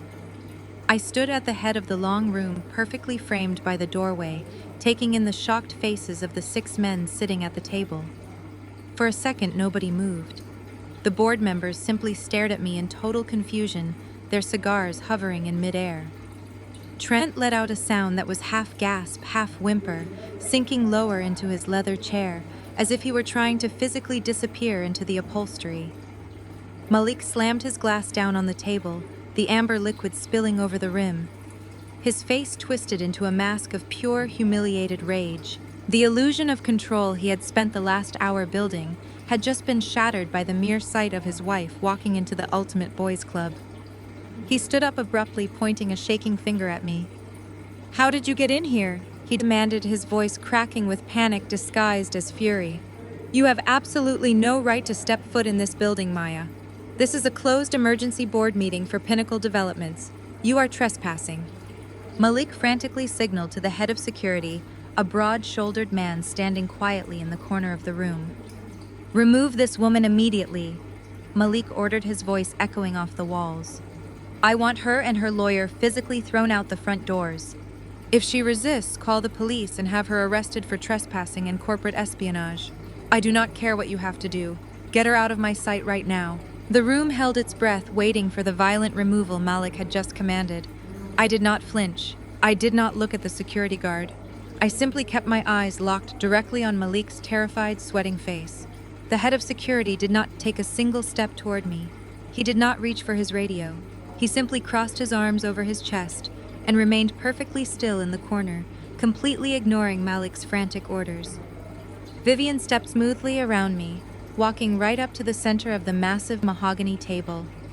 She unlatched her leather briefcase, pulling out a massive stack of heavily bound legal contracts. She dropped them onto the table with a deafening thud. "We are not leaving," Vivian said, her voice sharp and dripping with lethal finality. "She is the majority shareholder." The absolute silence in the Churchill suite was so profound that I could hear the faint ticking of the grandfather clock in the corner of the room. Malik stared at Vivian as if she had just spoken in a foreign language. He looked at the massive stack of contracts resting on the center of the mahogany table. Then he looked at me, his face contorted into a mask of pure denial. He let out a harsh bark of laughter, slapping his hand flat against the polished wood. "You are out of your mind," Malik shouted, pointing a shaking finger at my attorney. "My wife does not own a single share of this company. Pinnacle Developments is a privately held corporation. Our bylaws strictly state that no outside entity can purchase equity without a majority vote from the board of directors. You cannot just walk in here with fake paperwork and claim she bought the company. That is not how corporate structure works. Toss them out." I did not say a word. I simply watched the men sitting around the table. If I could have captured the energy in that room with a slow, sweeping 360-degree view, it would have been a masterpiece of crumbling male ego. Vivian did not even blink at his outburst. She calmly unclasped the first thick binder and opened it smoothly. She did not raise her voice, but her tone cut through Malik's frantic shouting like a scalpel. "You are absolutely correct about your bylaws," Malik, Vivian said, her eyes scanning the terrified faces of the board members. "A direct purchase of equity would indeed require a vote. However, Aegis Equity did not attempt a direct purchase. We specialize in distressed debt acquisition. For the past 6 months, Maya has been quietly buying up the personal and corporate debt of your most esteemed board members." Malik whipped his head around to look at Trent. "Tell her she is crazy," Malik demanded. "Tell them our investors are financially bulletproof." But Trent could not speak. The white chief financial officer was gripping the arms of his chair so tightly his knuckles were completely pale. He was facing federal prison. He knew the books were built on smoke. I stepped forward, moving away from the doorway and closer to the center of the room. The thick haze of cigar smoke seemed to part as I approached. I looked directly at the 5 men who had spent the last decade treating me like an invisible accessory at their corporate galas. I focused my attention on 3 specific men sitting on the left side of the table: Deacon Harrison and Langston, 3 pillars of Atlanta's old money elite. Men who proudly sat in the front pews of their mega churches and boasted about their flawless business acumen. "Let us talk about bulletproof finances," I said, my voice echoing clearly in the quiet suite. I turned to the oldest man at the table. "Deacon, how is that luxury casino project in Macau working out for you? The one you funneled $8 million of your personal wealth into right before the overseas developers vanished into thin air. You leveraged your primary estate to cover the margin calls. Traditional banks would not even return your phone calls. You were 60 days away from total catastrophic bankruptcy." Deacon swallowed hard. The cigar slipped from his fingers and rolled onto an ashtray. He could not bring himself to look at Malik. I turned my gaze to the man sweating profusely next to him. "And Harrison," I continued, "you always loved bragging about being a visionary. You thought you could outsmart the market by quietly moving a massive portion of your portfolio into an unregulated cryptocurrency exchange. When the exchange collapsed last winter, it wiped out your entire liquidity. You could not afford the tuition for your son's private academy without taking predatory high-interest loans." Harrison closed his eyes, bowing his head in absolute shame. Finally, I looked at the man sitting closest to Malik. "Langston, your situation was much less glamorous," I noted, offering him a cold, sterile smile. "You simply stopped paying your corporate taxes. You thought you could hide a $5 million liability in a web of shell companies. But the Internal Revenue Service does not play games. They issued a massive, crippling lien against every single asset you owned. You were desperate for a lifeline." Malik stared at his closest friends. His mouth opened and closed, betrayal rendering him completely speechless. "When you men were drowning in your own financial failures," I explained smoothly, "a shadow investment firm reached out to each of you with a highly confidential lifeline. Aegis Equity offered to clear your debts. We offered to pay off the casino loans, cover the crypto losses, and settle the tax liens with the federal government. We gave you the cash you desperately needed to maintain your wealthy facades in Atlanta high society. And in exchange, because you had absolutely no other collateral left to offer, we demanded something very specific." Vivian tapped the open binder on the table. "In exchange for the financial bailouts," she announced, "these 3 board members signed over their total irrevocable voting proxies for Pinnacle Developments to Aegis Equity. They pledged their shares as collateral." The realization hit Malik like a physical blow to the chest. He stumbled backward, his knees hitting his leather chair. He looked at Deacon Harrison and Langston. "You sold me out," Malik yelled, his voice cracking with sheer devastation. "You handed my company over to a faceless corporation just to save your own skins." "You did not read the fine print either, Malik," I said, walking slowly toward his end of the table. "They did not sell you out to a faceless corporation. They sold you out to me. Every single dollar that saved them was wired from my accounts. I own their debt, therefore I own their votes." I stopped right next to the heavy leather chair Malik was gripping for support. I looked down at the man who had locked my credit card over a gallon of milk that very morning. He looked so incredibly small, stripped of his power, his company, and his pride. I gestured toward the chair with a slight tilt of my head. "Get out of my seat, Malik," I commanded. He did not fight me. The fight was completely gone. He slowly moved out of the way, stepping back into the shadows of the room. I smoothed the skirt of my emerald green suit and sat down gracefully at the very head of the boardroom table. I placed my hands flat on the polished mahogany wood, looking out at the ruined men surrounding me. "I control 68% of the voting power," I announced. "This meeting is now called to order." The heavy oak doors felt like the gates of a prison snapping shut. For a long moment, nobody dared to breathe. The 3 board members I had bailed out sat perfectly still. They knew they were nothing more than highly paid hostages in my empire. Malik stared at the empty seat at the head of the table. But it was Trent who broke first. The sheer terror of federal prison has a funny way of dissolving loyalty. Trent realized he was tied to a sinking anchor. Trent scrambled out of his chair, backing away from Malik. He looked directly at Vivian, his eyes frantic. He raised his hands in a gesture of total surrender, his hair matted with cold sweat. "You have to understand," Trent stammered, his voice pitching an octave higher than normal. "I am fully prepared to cooperate with Aegis Equity. I can give you full access to the encrypted ledgers. I can show you exactly how the offshore transfers were structured. But you have to know I was acting under direct executive orders." Malik quickly whipped his head around, his eyes locking onto Trent. With pure, unadulterated disbelief, Trent Malik whispered, his voice dangerously low, "Shut your mouth right now." But Trent was too desperate to save his own skin to listen. He stepped further away, gesturing frantically toward Malik. "It was his idea," Trent yelled, his voice echoing off the mahogany walls. "The Cayman Islands shell companies, the doctored expense reports for the Midtown high-rise project, all of it. Malik forced me to classify those transfers as material costs because he was drowning in debt. He needed millions of dollars in untraceable cash to fund his mistress in Buckhead and maintain his fake billionaire lifestyle. He threatened to fire me and strip my wife of her company shares if I did not help him hide the money from the board." The three board members shifted uncomfortably in their seats. They had happily ignored the financial discrepancies for years, as long as their quarterly dividends cleared. Now they were being forced to witness the messy, pathetic unraveling of the men they had enabled. Trent kept talking, digging a deeper grave for the man who had given him his entire career. "I told him it was reckless." Trent insisted, holding his hands over his chest, as if pledging allegiance to the truth. "I told Malik the bank audits would eventually catch the discrepancies, but he ordered me to override the safety protocols. He is the chief executive officer. I was just following his directives to protect my family." That was the breaking point. The absolute betrayal from the man he had trusted above everyone else completely shattered whatever tiny fraction of restraint Malik had left. Malik let out a roar of primal, humiliated rage. He did not care about the board members watching.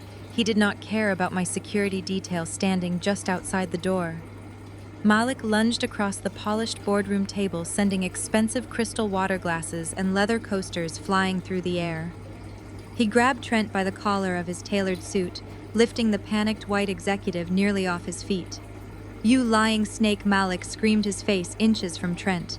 "You think you can pin this on me to save yourself? You came to me with the offshore strategy. You used your white privilege to walk right past those bank audits with a smile on your face, knowing they would never question a man who looked like you handling the books for a black-owned business. You played me." Trent struggled wildly, clawing at Malik's hands, his face turning an alarming shade of purple as his collar tightened against his throat. He tried to push his brother-in-law away, but Malik's grip was fueled by pure adrenaline and total devastation. The three board members scrambled out of their chairs, pressing themselves against the far wall of the suite to avoid the flying glass and physical violence. The refined elite atmosphere of the Onyx Club had been reduced to a pathetic street brawl between two cowards, realizing their reign was officially over. I did not flinch. I did not call for my security guards to intervene. I sat perfectly still at the head of the boardroom table, resting my hands on the cool mahogany surface. I watched the two pathetic men who had spent 10 years treating me like a naive, invisible accessory violently tear each other apart in front of the very audience they had desperately tried to impress. Malik shoved Trent hard against the wood-paneled wall, raising his fist. I reached down and picked up the heavy gold pen resting next to Vivian's legal binders. I tapped the base of the pen against the glass center of the boardroom table. The sharp, resonant clink cut through the shouting and the chaos like a gunshot. "Gentlemen," I said, my voice barely above a whisper, but carrying absolute authority, "stop fighting." Malik froze, his fist suspended in the air. Trent gasped for breath, sliding down the wall as Malik slowly released his grip. Both men turned to look at me, breathing heavily, their expensive suits ruined, their dignity entirely erased. "You are wasting your energy," I told them, offering a cold, sterile smile. It does not matter whose idea the embezzlement was, because you are both going to federal prison. The Securities and Exchange Commission does not care about your brotherly disputes. I opened the first binder on the table and looked directly at the 3 board members who were still cowering against the wall. Please take your seats, I instructed them. We have business to conduct. The men rushed back to their chairs, sitting at attention like obedient students. I looked at Malik, who was standing frozen in the wreckage of the boardroom. Item 1 on the agenda. I announced, my voice ringing with undeniable power. The immediate termination of the Chief Executive Officer and the Chief Financial Officer, with cause. The words hung in the cigar smoke-filled air of the Churchill suite. I did not wait for Malik to process the reality of his termination. I raised my right hand, lifting my index finger with a slow, deliberate motion. I kept my eyes locked on Malik, letting him watch my hand go up, casting the initial vote to end his corporate reign. Then I shifted my focus down the long mahogany table. I looked directly at Deacon Harrison and Langston, the 3 board members whose massive debts I absorbed. They sat frozen for a fraction of a second, the weight of their stolen pride pressing down on them. Slowly, they raised their hands in perfect unison. 3 hands went up into the air, joining mine. It was a silent, undeniable execution. Malik stumbled forward, his knees knocking against the heavy wooden chair he had occupied just 20 minutes ago. He looked frantically at the 3 men who had just voted to destroy him. Deacon Malik pleaded, his voice cracking into a desperate, hollow rasp. Harrison, what are you doing? Put your hands down. We built this city together. You cannot vote to fire me. This is my company. The 3 men did not look at him. They kept their eyes glued to the polished table, staring blankly at the leather coasters and spilled water, utterly powerless. They were bound by the proxies I held in my briefcase. They had traded Malik's future to save their own mansions and their own country club memberships. Malik whipped his head around, looking at the 2 remaining board members sitting on the opposite side of the room. These 2 men had not been bought out by Aegis Equity. They were his loyalists, his old fraternity brothers from their college days. Do something, Malik shouted at them, slamming his hand against the glass center of the table. Object to the motion. Block the vote. You know she is out of her mind. The 2 loyalists looked at Malik, then looked at the 4 hands raised in the air. They looked down at the massive stack of legal contracts Vivian had dropped on the table, which clearly outlined my 68% voting majority. They did not raise a single finger to help him. They simply gathered their leather portfolios and looked away, acknowledging the reality of a hostile takeover. The vote was mathematically unstoppable. They were not going to sink on Malik's ship. The motion carries, I announced, lowering my hand and folding my fingers neatly on the table. Malik and Trent, you are officially stripped of all executive powers. Your corporate access codes have been disabled. Your company credit cards are canceled. Your severances are voided due to the evidence of systemic embezzlement and gross financial misconduct. Malik gripped the edge of the table, his knuckles turning pale. His eyes were bloodshot, his breathing ragged. He looked at me with a mixture of profound hatred and bewildered desperation. You cannot do this to me, Maya, he growled, pointing a shaking finger directly at my face. I built Pinnacle Developments with my bare hands. I laid the bricks. I shook the hands of every mayor and every zoning commissioner in this city.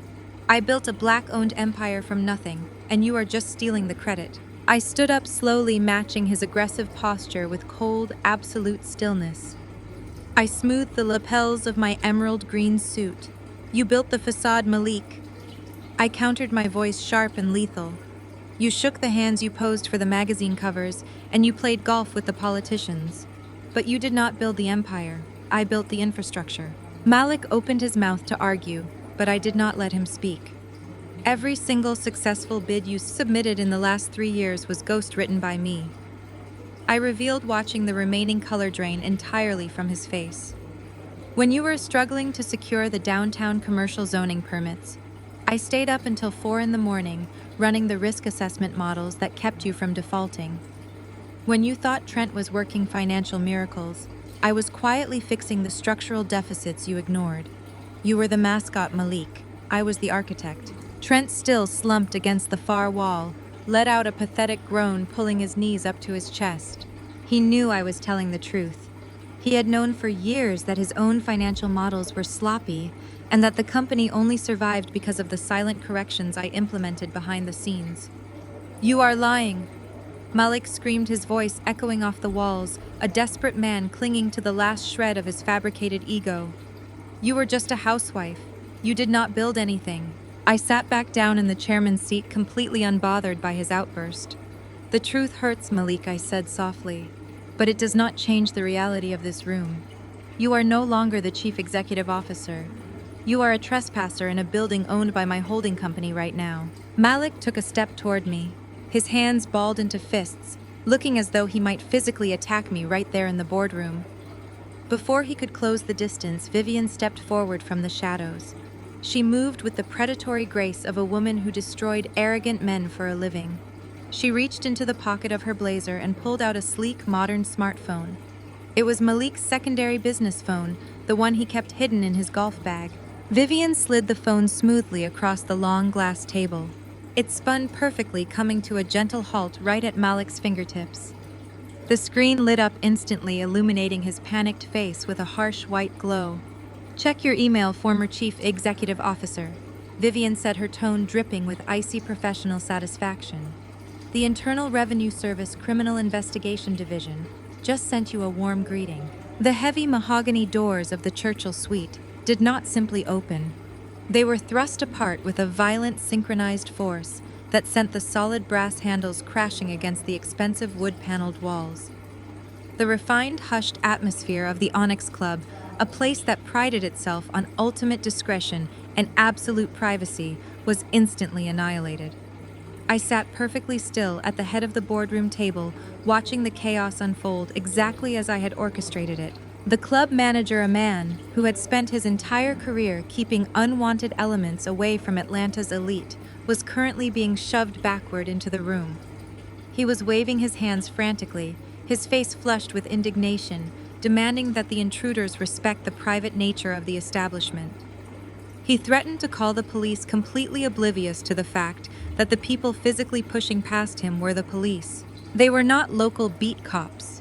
They were men and women wearing dark, tactical windbreakers with the bright yellow letters of the Federal Bureau of Investigation and the Internal Revenue Service Criminal Investigation Division printed boldly across their backs. A tall, broad-shouldered federal agent stepped past the sputtering manager, holding up a badge with absolute authority. He announced in a voice that left absolutely no room for negotiation that the private suite was now an active federal crime scene. He commanded every single person in the room to step away from the table and keep their hands clearly visible. The two loyalist board members who had tried to support Malik just minutes ago nearly fell over themselves, scrambling backward, pressing their backs against the expensive wallpaper. Deacon Harrison and Langston, the three powerful men I now owned, remained frozen in their leather seats, too terrified to even breathe loudly. The federal agents did not hesitate. They moved with terrifying practiced efficiency. Two agents flanked the long glass table and moved directly toward Trent. Trent was still slumped near the far wall, trying to recover from Malik's physical attack. The moment he saw the federal windbreakers, the last remaining shred of his arrogant white savior persona completely dissolved. He did not puff out his chest. He did not try to use his sophisticated corporate vocabulary to talk his way out of the situation. He scrambled backward like a frightened child, his polished leather shoes slipping uselessly against the thick, expensive rug. An agent reached down and hoisted Trent to his feet by the collar of his ruined, tailored suit. A second agent grabbed the heavy leather briefcase Trent had brought to the meeting, instantly confiscating the encrypted laptop hidden safely inside. Trent completely broke down. The man who had spent years mocking my intelligence and treating my husband's black-owned business like his personal piggy bank began to sob. It was a loud, ugly, pathetic sound that echoed through the cigar smoke. He screamed for his lawyer, his voice cracking hysterically. He started begging the federal agents, offering to tell them everything about the Cayman Island shell companies, completely willing to sell out anyone and everyone just to save himself from a prison cell. Nobody listened to him. An agent firmly spun Trent around, pressing him hard against the mahogany wall, and pulled his arms forcefully behind his back. The cold, metallic click of handcuffs snapping shut echoed sharply through the silent room. While Trent was sobbing against the wall, The lead agent walked purposefully toward the opposite side of the table. Malik had not moved since the doors burst open. He stood near the center of the room, completely paralyzed by the sheer magnitude of his absolute destruction. His eyes were wide and unblinking, tracking the federal agents as they systematically surrounded him. The untouchable chief executive officer, the man who had demanded I ask permission to buy a gallon of milk that very morning, was now entirely at the mercy of the federal government. The lead agent demanded Malik hand over all electronic devices immediately. Malik's hands shook uncontrollably as he reached into his suit pockets. He placed his primary smartphone on the glass table. Vivian, standing calmly by my side, leaned forward and tapped the secondary phone that she had slid across the table earlier. She politely informed the federal agent that the secondary device contained direct encrypted correspondence regarding the fraudulent offshore wire transfers. The agent bagged both phones without hesitation. Malik looked at the plastic evidence bags, watching his entire fake empire being seized as digital evidence. He turned his head slowly, his bloodshot eyes locking heavily onto my face. He finally understood the terrifying depth of my strategy. He realized that while he was busy playing golf and funding his hidden mistress, I had been meticulously building a financial and legal guillotine. I had not just planned a hostile corporate takeover. I had coordinated the exact timing of the corporate vote with the execution of the federal warrants, ensuring that he was officially stripped of all company legal protections and corporate funds the very moment the authorities walked through those doors. He was facing the federal government completely alone without a company lawyer to shield his actions. The lead agent stepped behind Malik and ordered him to put his hands behind his back. Malik did not fight. The fight had been entirely drained out of his body. He slowly moved his arms, his broad shoulders slumping in defeat as the heavy steel cuffs were secured tightly around his wrists. The agent began reading him his Miranda rights, the sharp words cutting through the lingering smell of bourbon and failure. You have the right to remain silent. Anything you say can and will be used against you in a court of law. As the agent pulled him backward toward the door to join Trent, Malik dug his expensive shoes into the carpet, forcing a momentary pause in the march. He looked at me one last time from across the long mahogany table. His face was a mask of pure, absolute desperation. All the anger, all the arrogance, all the cruel superiority was completely gone. He looked at me like a drowning man looking at a passing ship. His lips trembled silently, pleading with me to stop the nightmare, begging me to use my wealth, my massive holding company, and my power to save him from a federal prison cell. I did not break eye contact. I reached out and picked up the heavy crystal glass of water resting in front of my chairman's seat. I took a slow, deliberate sip, letting the cool liquid soothe my throat. I placed the glass back onto the mahogany table with a soft, dismissive tap. Don't look at me, Malik, I said, my voice perfectly calm and completely devoid of mercy. Ask permission before you spend another minute of my time. The morning sun rose over Atlanta, casting a warm golden glow across the perfectly manicured lawns of the exclusive neighborhood. But there was absolutely nothing peaceful about the scene unfolding in front of the $3 million mansion I had called home for the past decade. Two massive industrial-sized moving vans were parked haphazardly across the pristine brick driveway. The heavy oak front doors were propped wide open, and a highly efficient crew of men in matching uniforms were systematically carrying out boxes, heavy furniture, and rolled-up luxury rugs.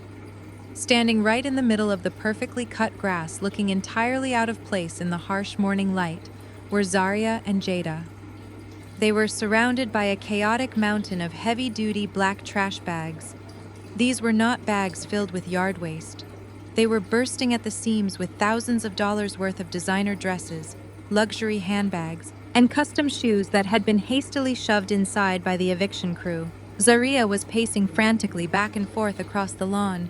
She was still wearing the exact same outfit from yesterday, her hair a messy tangle, her face red with exhaustion and blind fury. She was screaming at one of the movers, holding her phone up as if recording him, threatening to call the police and have them all arrested for burglary. The mover simply ignored her entirely, walking right past her to load another heavy box onto the truck. Up on the front porch, a locksmith was calmly drilling out the deadbolt of the front door, installing a fresh heavy-duty lock that neither Zarya nor Malik would ever possess the key to.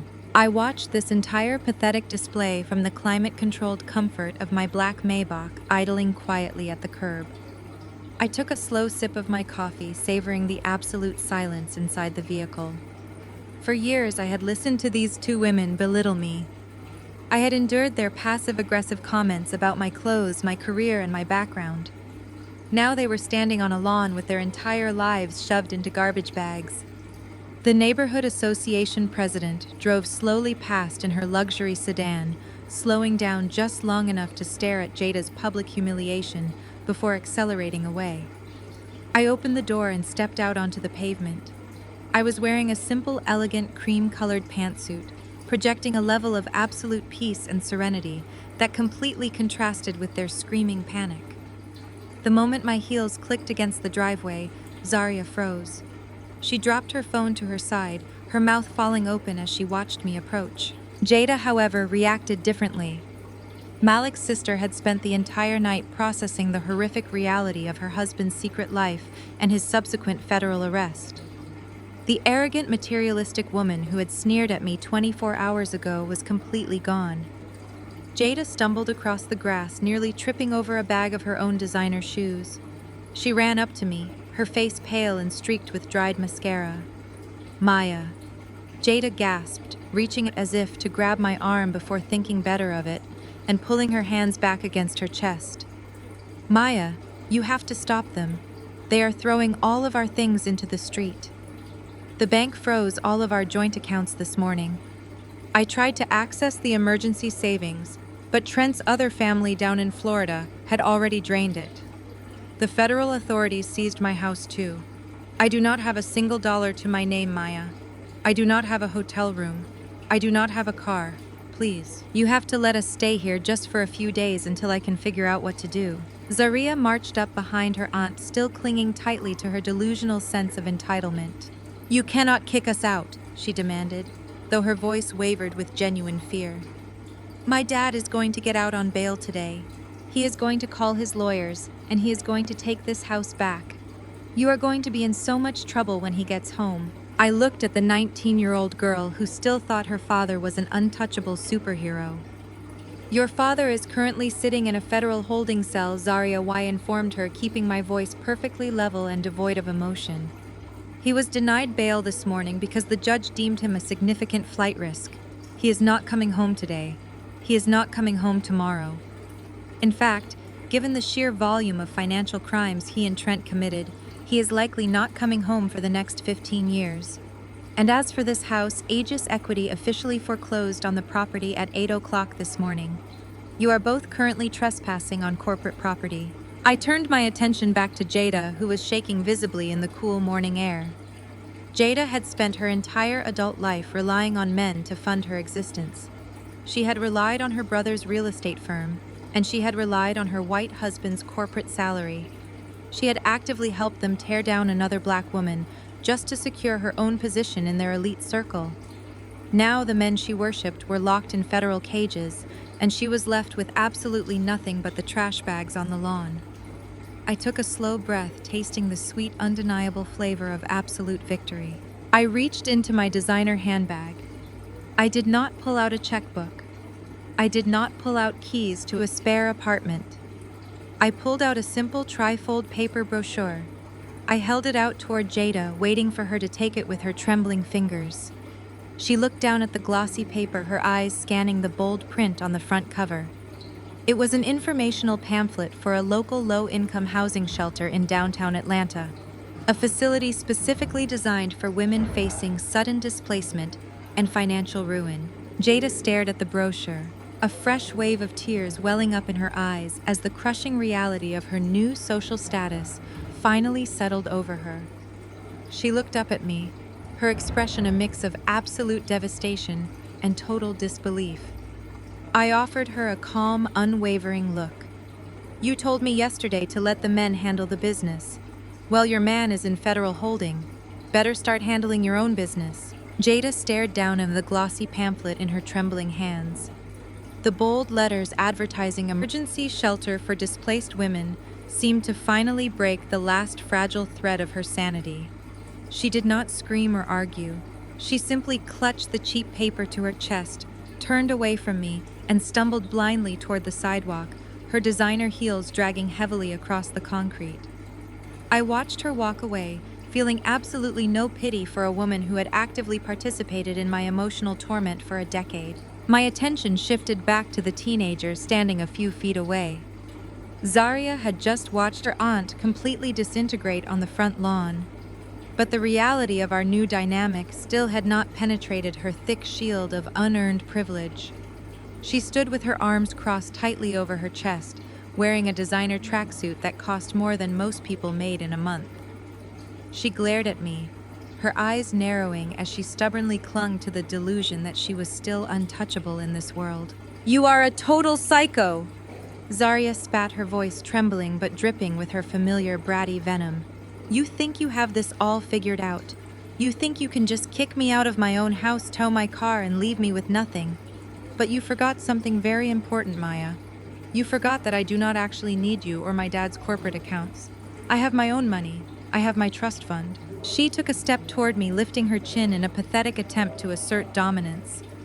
"My dad set up an irrevocable educational trust for me when I was a little girl. It has hundreds of thousands of dollars in it. You cannot touch it. Your little holding company cannot foreclose on it. That money belongs exclusively to me. So you can keep this stupid house and you can keep my car. I am calling my wealth manager right now, and I am having my trust transferred to a private account. I am going back to my campus, and I am never looking at your face again." I stood perfectly still on the manicured lawn. The morning sun was growing warmer, catching the gold hardware on my emerald green suit. I listened to this arrogant 19-year-old girl outline her brilliant escape plan. I let her finish her entire speech. I let her feel the temporary comfort of her imaginary safety net before I systematically cut it out from under her. "You are absolutely right about the legal structure of an irrevocable educational trust, Zaria," I said, my voice smooth and entirely conversational. "When your father set it up 15 years ago, it was designed to be a completely separate financial entity. It was intended to guarantee your tuition, your housing, and your living expenses at that incredibly expensive private college you attend. Aegis Equity legally has absolutely no claim to it. I could not seize that account even if I wanted to."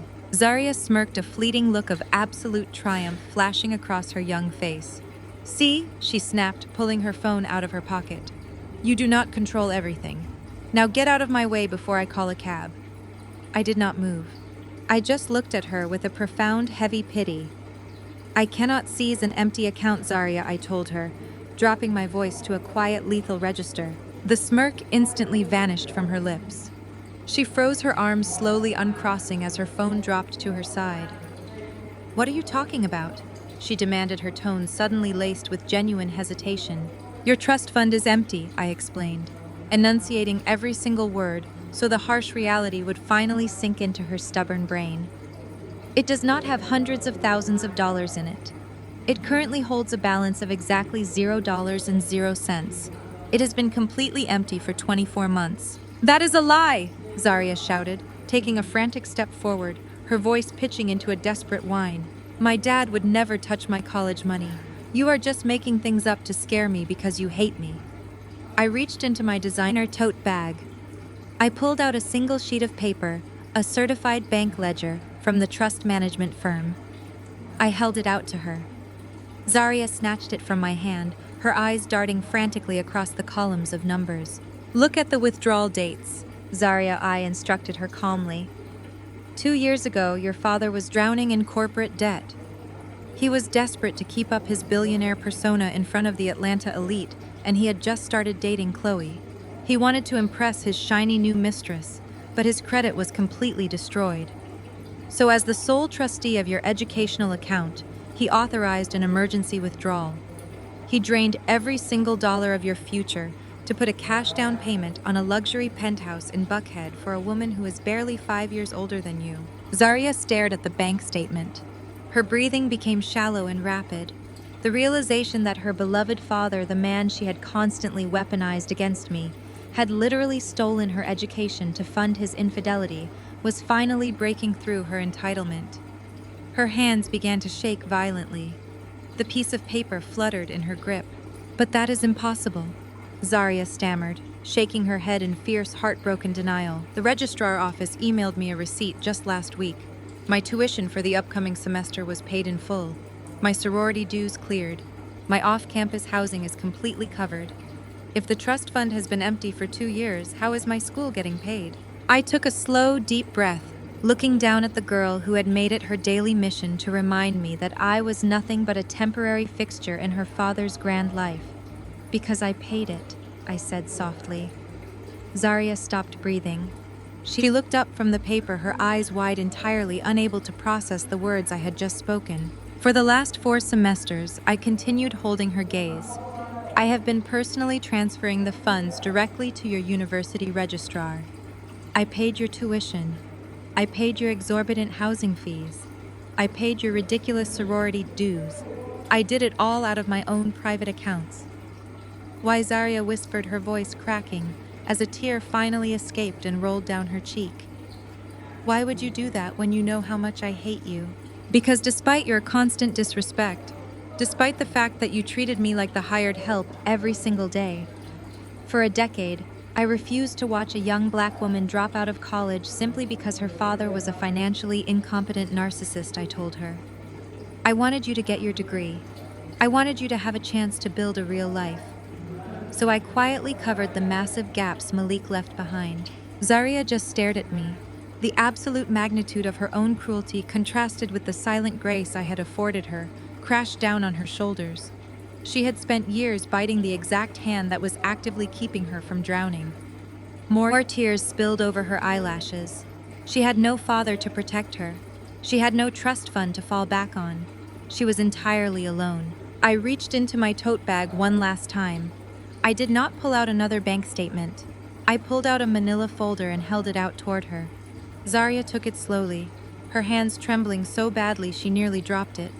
She opened the folder, looking down at the 2 documents neatly clipped inside. The top page was a blank free application for federal student aid form. The second page was a standard employment application for a local 24-hour diner located just a few miles from her campus. "I paid your tuition for 2 years, Zaria," I said, my voice echoing with icy, unwavering finality. "But as of this morning, the free ride is officially over.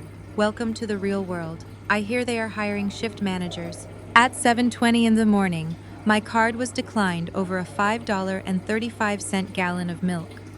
I called my husband. He laughed, telling me I was spending too much. His daughter added that I should ask permission before I spend another dollar. I did not argue. I quietly drove to my lawyer's office. 2 hours later, I had 50 missed calls. Before I continue this story, let me know where you are watching from in the comments below. Hit like and subscribe if you have ever had to stand up to family who underestimated your worth.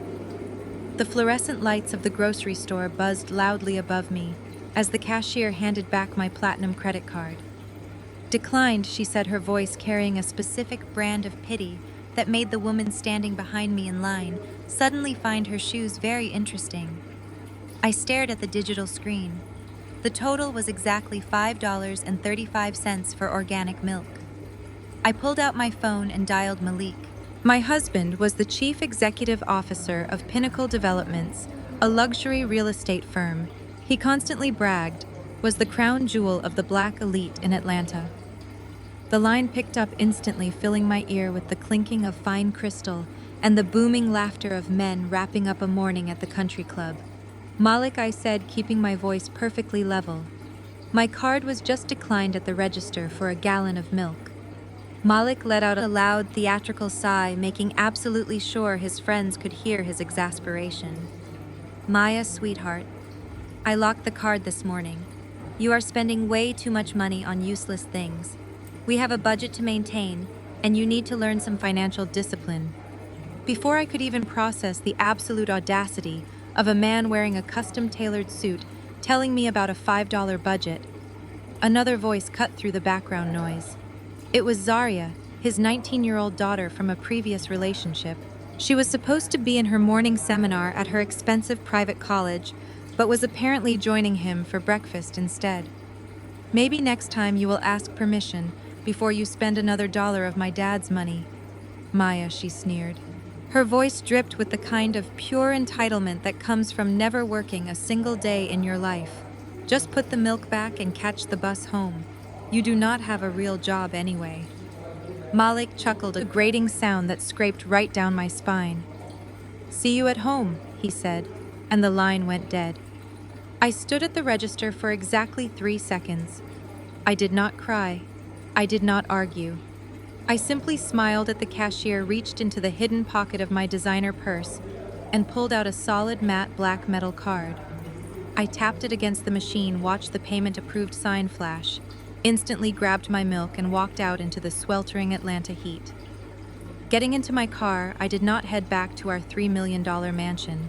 I merged onto the highway and drove straight toward the financial district. For a decade, I had swallowed my pride. I had let Malik parade me around as his beautiful, clueless housewife because it fed his fragile sense of manhood. I let him believe his real estate company was the center of the financial universe.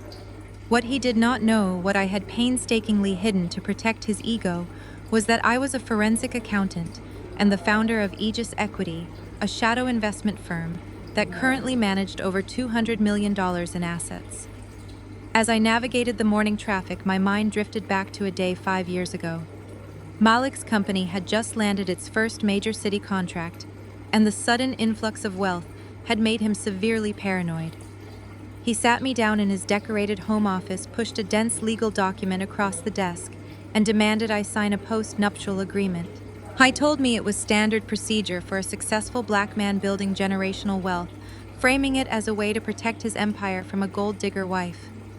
I remember looking at his smug face, realizing right then that he saw me as a liability, not a partner. I signed it without shedding a single tear. What Malik was too arrogant to realize was that I had my own lawyer review and modify the fine print before I put my pen to the paper. I had embedded an ironclad trapdoor clause stating that any independently acquired business assets would remain completely separate and untouchable. In his desperate rush to protect his new wealth from me, Malik legally shielded my hidden, highly lucrative holding company from himself entirely. I took the private elevator to the top floor of the city's most exclusive high-rise. Vivian, my wealth management attorney, was waiting for me in her glass-walled office overlooking the Atlanta skyline. Vivian was a shark in a tailored suit, a woman who did not believe in second chances or compromises. I sat in the plush leather chair across from her desk and placed the milk carton right between us. It is time, I said simply. Vivian did not ask a single question. She smiled a sharp, predatory smile and slid a massive, heavily bound dossier across the polished mahogany wood. The injunctions and collection notices are ready to execute, she said. I pulled out my phone and turned the screen back on. The notification center instantly flooded with alerts. 50 missed calls from Malik, followed by 20 frantic text messages. I placed the phone face up on the desk and watched it light up yet again. Vivian leaned back in her chair, steepling her fingers together. He just realized the corporate payroll accounts have been frozen, she noted, glancing at her own monitor. And the default notices just hit his inbox. Suddenly, a call came through from an unknown number. I knew exactly who it was before I even answered. Trent, my husband's brother-in-law and the chief financial officer of Pinnacle Developments. Trent was a white man who reeked of unearned privilege, constantly using his position to belittle me at every family gathering while acting like the great savior of our business. I answered and put it on speaker. Maya, what on earth is wrong with you? Trent screamed through the phone, completely dropping his usual condescending calm. Did you mess with the corporate credit lines because your little shopping allowance got cut off? You need to get your car turned around right now and apologize to Malik before the bank shuts us down for good. I took a slow sip of the expensive coffee Vivian's assistant had brought in, letting his panic fill the silent office. Trent was breathing heavily into the receiver, demanding an answer, completely unaware that the woman he was yelling at held the deed to his entire life. The heavy steel doors of the Federal Detention Center closed behind me with a thud. The atmosphere inside the facility was a stark contrast to the sunlit, luxurious mansion. The air here was perfectly stagnant, smelling faintly of industrial bleach, and the suffocating weight of despair that clung to everyone. Harsh fluorescent lights hummed overhead, casting unflattering shadows across the pale cinder block walls. I walked slowly down the designated hallway, my low heels clicking rhythmically against the scuffed linoleum floor. I was not wearing an emerald green power suit today. I wore a simple tailored black trench coat projecting the solemn finality of a funeral. I was guided into a small visitation booth, bisected by a thick pane of plexiglass. I took my seat on the metal stool, placing my handbag onto the small counter. I did not have to wait long. A door on the opposite side of the glass buzzed, revealing two armed correctional officers escorting a prisoner inside. It took a fraction of a second to process the visual reality of the man shuffling inside. Malik, the formerly untouchable chief executive officer of Pinnacle Developments. The man who had spent a decade treating the city of Atlanta like his personal kingdom was completely unrecognizable. He was wearing a shapeless, faded orange jumpsuit that hung loosely off his broad shoulders. The fabric looked rough, a brutal downgrade from the bespoke Italian silk suits he used to demand. He had not been allowed to maintain his perfectly groomed facial hair. A patchy graying beard shadowed his jawline, instantly adding 10 years to his appearance. He looked incredibly small, broken, and consumed by a level of raw terror radiating from his eyes. He sat down heavily on his side of the glass, his hands trembling visibly as he grasped the black plastic telephone receiver mounted to the wall. I picked up my own receiver, holding the cold plastic against my ear. For a long moment, the only sound on the line was his ragged, uneven breathing. "Maya," he whispered. His voice was a raspy, desperate croak, completely devoid of the booming bass that used to echo through country club dining rooms. "Thank God you came. I knew you would come. I knew you would not just leave me in this hellhole." He pressed his free hand flat against the reinforced plexiglass, leaning his face so close to the barrier that his breath fogged the surface. He was trying to bridge the physical gap, attempting the same manipulative tactics that had worked on me for a decade. "I have been sitting in that cell for 48 hours. Malik stammered, tears welling in his eyes. "It is freezing in there, Maya. The food is inedible. The guards treat me like I am nothing. You have to get Vivian to post my bail. You have to talk to the federal prosecutors and explain that this is a massive misunderstanding. Tell them we are restructuring the holding company. Tell them we are handling the debts internally." He squeezed his eyes shut, letting the tears spill down his hollow cheeks. "I am so sorry for everything I said in the foyer. I was just scared, baby. I was terrified of losing you. I love you so much. You are the only good thing that happened to me. We can still fix this. We can move away from Atlanta. We can start over. Please, Maya, you are my wife. I need you." I watched him perform this pathetic, desperate monologue without blinking. I did not feel a single ounce of pity or compassion. I felt a profound, satisfying sense of absolute closure. I reached into my handbag and pulled out a thick, stapled stack of legal documents. I unrolled the paperwork and smoothly slid it through the narrow metal slot located at the bottom of the plexiglass barrier. Malik looked down at the document sliding onto his side of the counter. His trembling fingers reached out, touching the crisp white paper. He looked at the bold black lettering printed across the top page. It was the finalized, expedited decree of absolute divorce. "I am not your wife, Malik." I said, my voice perfectly level and devastatingly cold. "I am your primary creditor. And Vivian is not posting your bail. She is cooperating with federal authorities to ensure the corporate assets I seized remain isolated from your criminal trial." Malik stared at the divorce decree, his chest heaving, as the last illusion of salvation was violently ripped away. "The trial," he choked out, panic entirely consuming his face. "They cannot prove the offshore accounts were my idea. Trent has to take the fall for the shell companies. He was the chief financial officer. He processed the actual wire transfers." I offered him a slow, merciless smile. "You really think Trent was going to risk his skin for you?" I asked softly. Trent spent exactly 2 hours in federal custody before he completely shattered. He took a comprehensive plea deal yesterday afternoon. He handed over every encrypted email, every hidden audio recording, and every direct executive order regarding the embezzlement. Trent is fully testifying against you as a cooperating witness. The prosecutor told Vivian they have enough hard evidence to put you away for 15 years without parole. Malik dropped the phone receiver. It dangled by its metal cord, swinging gently against the glass. He pressed his hands against his face, a raw wail escaping his lips. He picked the receiver back up, his eyes wild with devastation. Why, he begged, his voice completely shattered. Why did you do this to me? Why did you destroy my entire life over a stupid credit card? I leaned closer to the glass, my expression perfectly serene. It was never about the card, Malik, I whispered. It was about respect. You forgot who built your crown. I hung up the phone, stood up, and walked out of the prison, never looking back. The heavy steel doors of the Federal Detention Center slammed shut behind me, severing my ties to the past forever. I stepped out into the bright Georgia sunlight, taking a deep breath of clean air. The suffocating weight of Malik's ego and relentless financial control had vanished. I walked to my waiting black Maybach, sliding into the plush leather seat. My personal driver merged onto the busy highway, heading straight toward downtown Atlanta. I sat back and watched the city skyline grow larger through the dark-tinted windows. For 10 years, I navigated those towering glass structures as a quiet shadow, a decorative accessory meant to nod, while arrogant men took credit for my brilliance. Today I was returning not just as a wife, but as the absolute, undisputed owner of the skyline itself.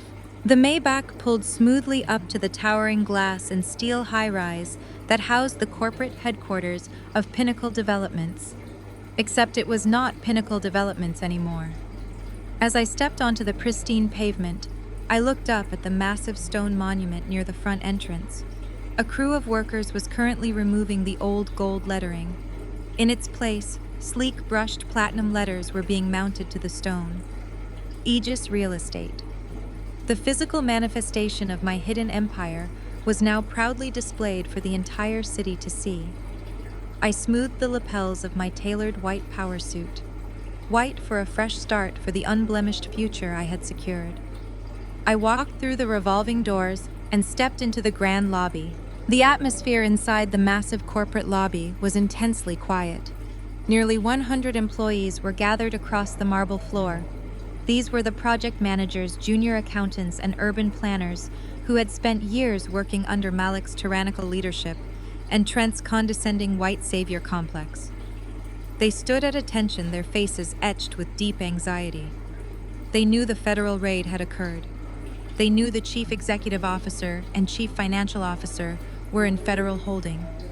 And they knew the mysterious founder of Aegis Equity had just executed a hostile takeover. They expected a bloodbath. I walked slowly to the center of the lobby, my heels clicking confidently against the marble. "Good morning," I said, my voice projecting clearly across the vast space. "I know the events of the past week have been terrifying. You watched leadership fail you. But I am not here to dismantle your livelihoods. I am here to correct the foundation." I paused, letting the collective sigh of relief wash over the room. "There will be no mass layoffs today," I announced. "Instead, we are implementing a new era of absolute corporate transparency. We are conducting a full audit to ensure equal pay across all departments.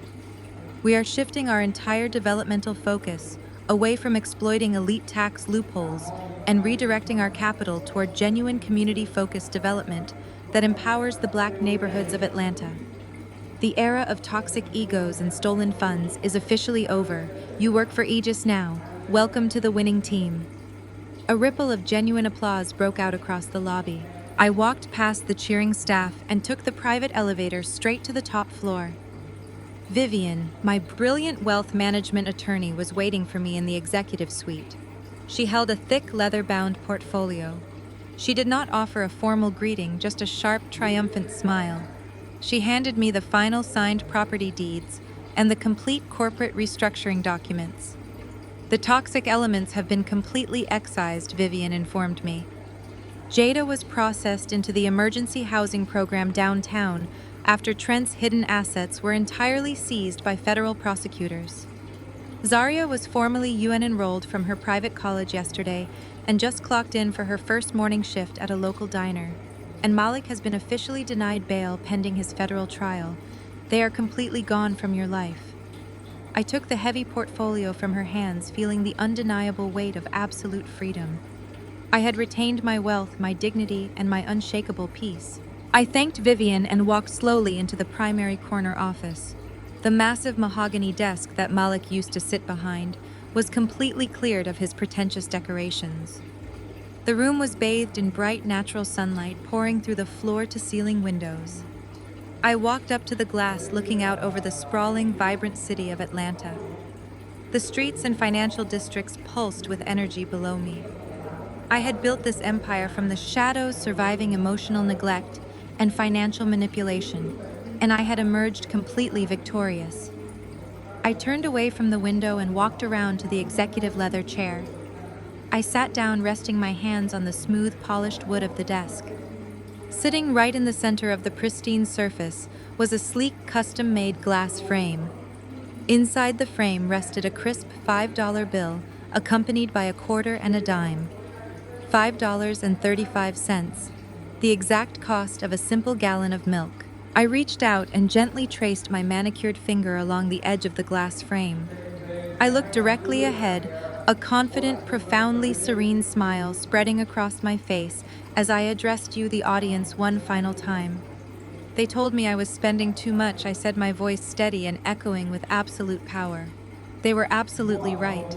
I spent a decade investing my brilliance, my patience, and my time in a man who could not afford me. I paid an incredibly high price to learn my own worth. I let him think he was the king while I quietly bought the entire kingdom right out from under him. I looked down at the framed currency, then back up, my eyes completely clear. But the return on investment, I whispered, leaning back in my executive chair. Priceless.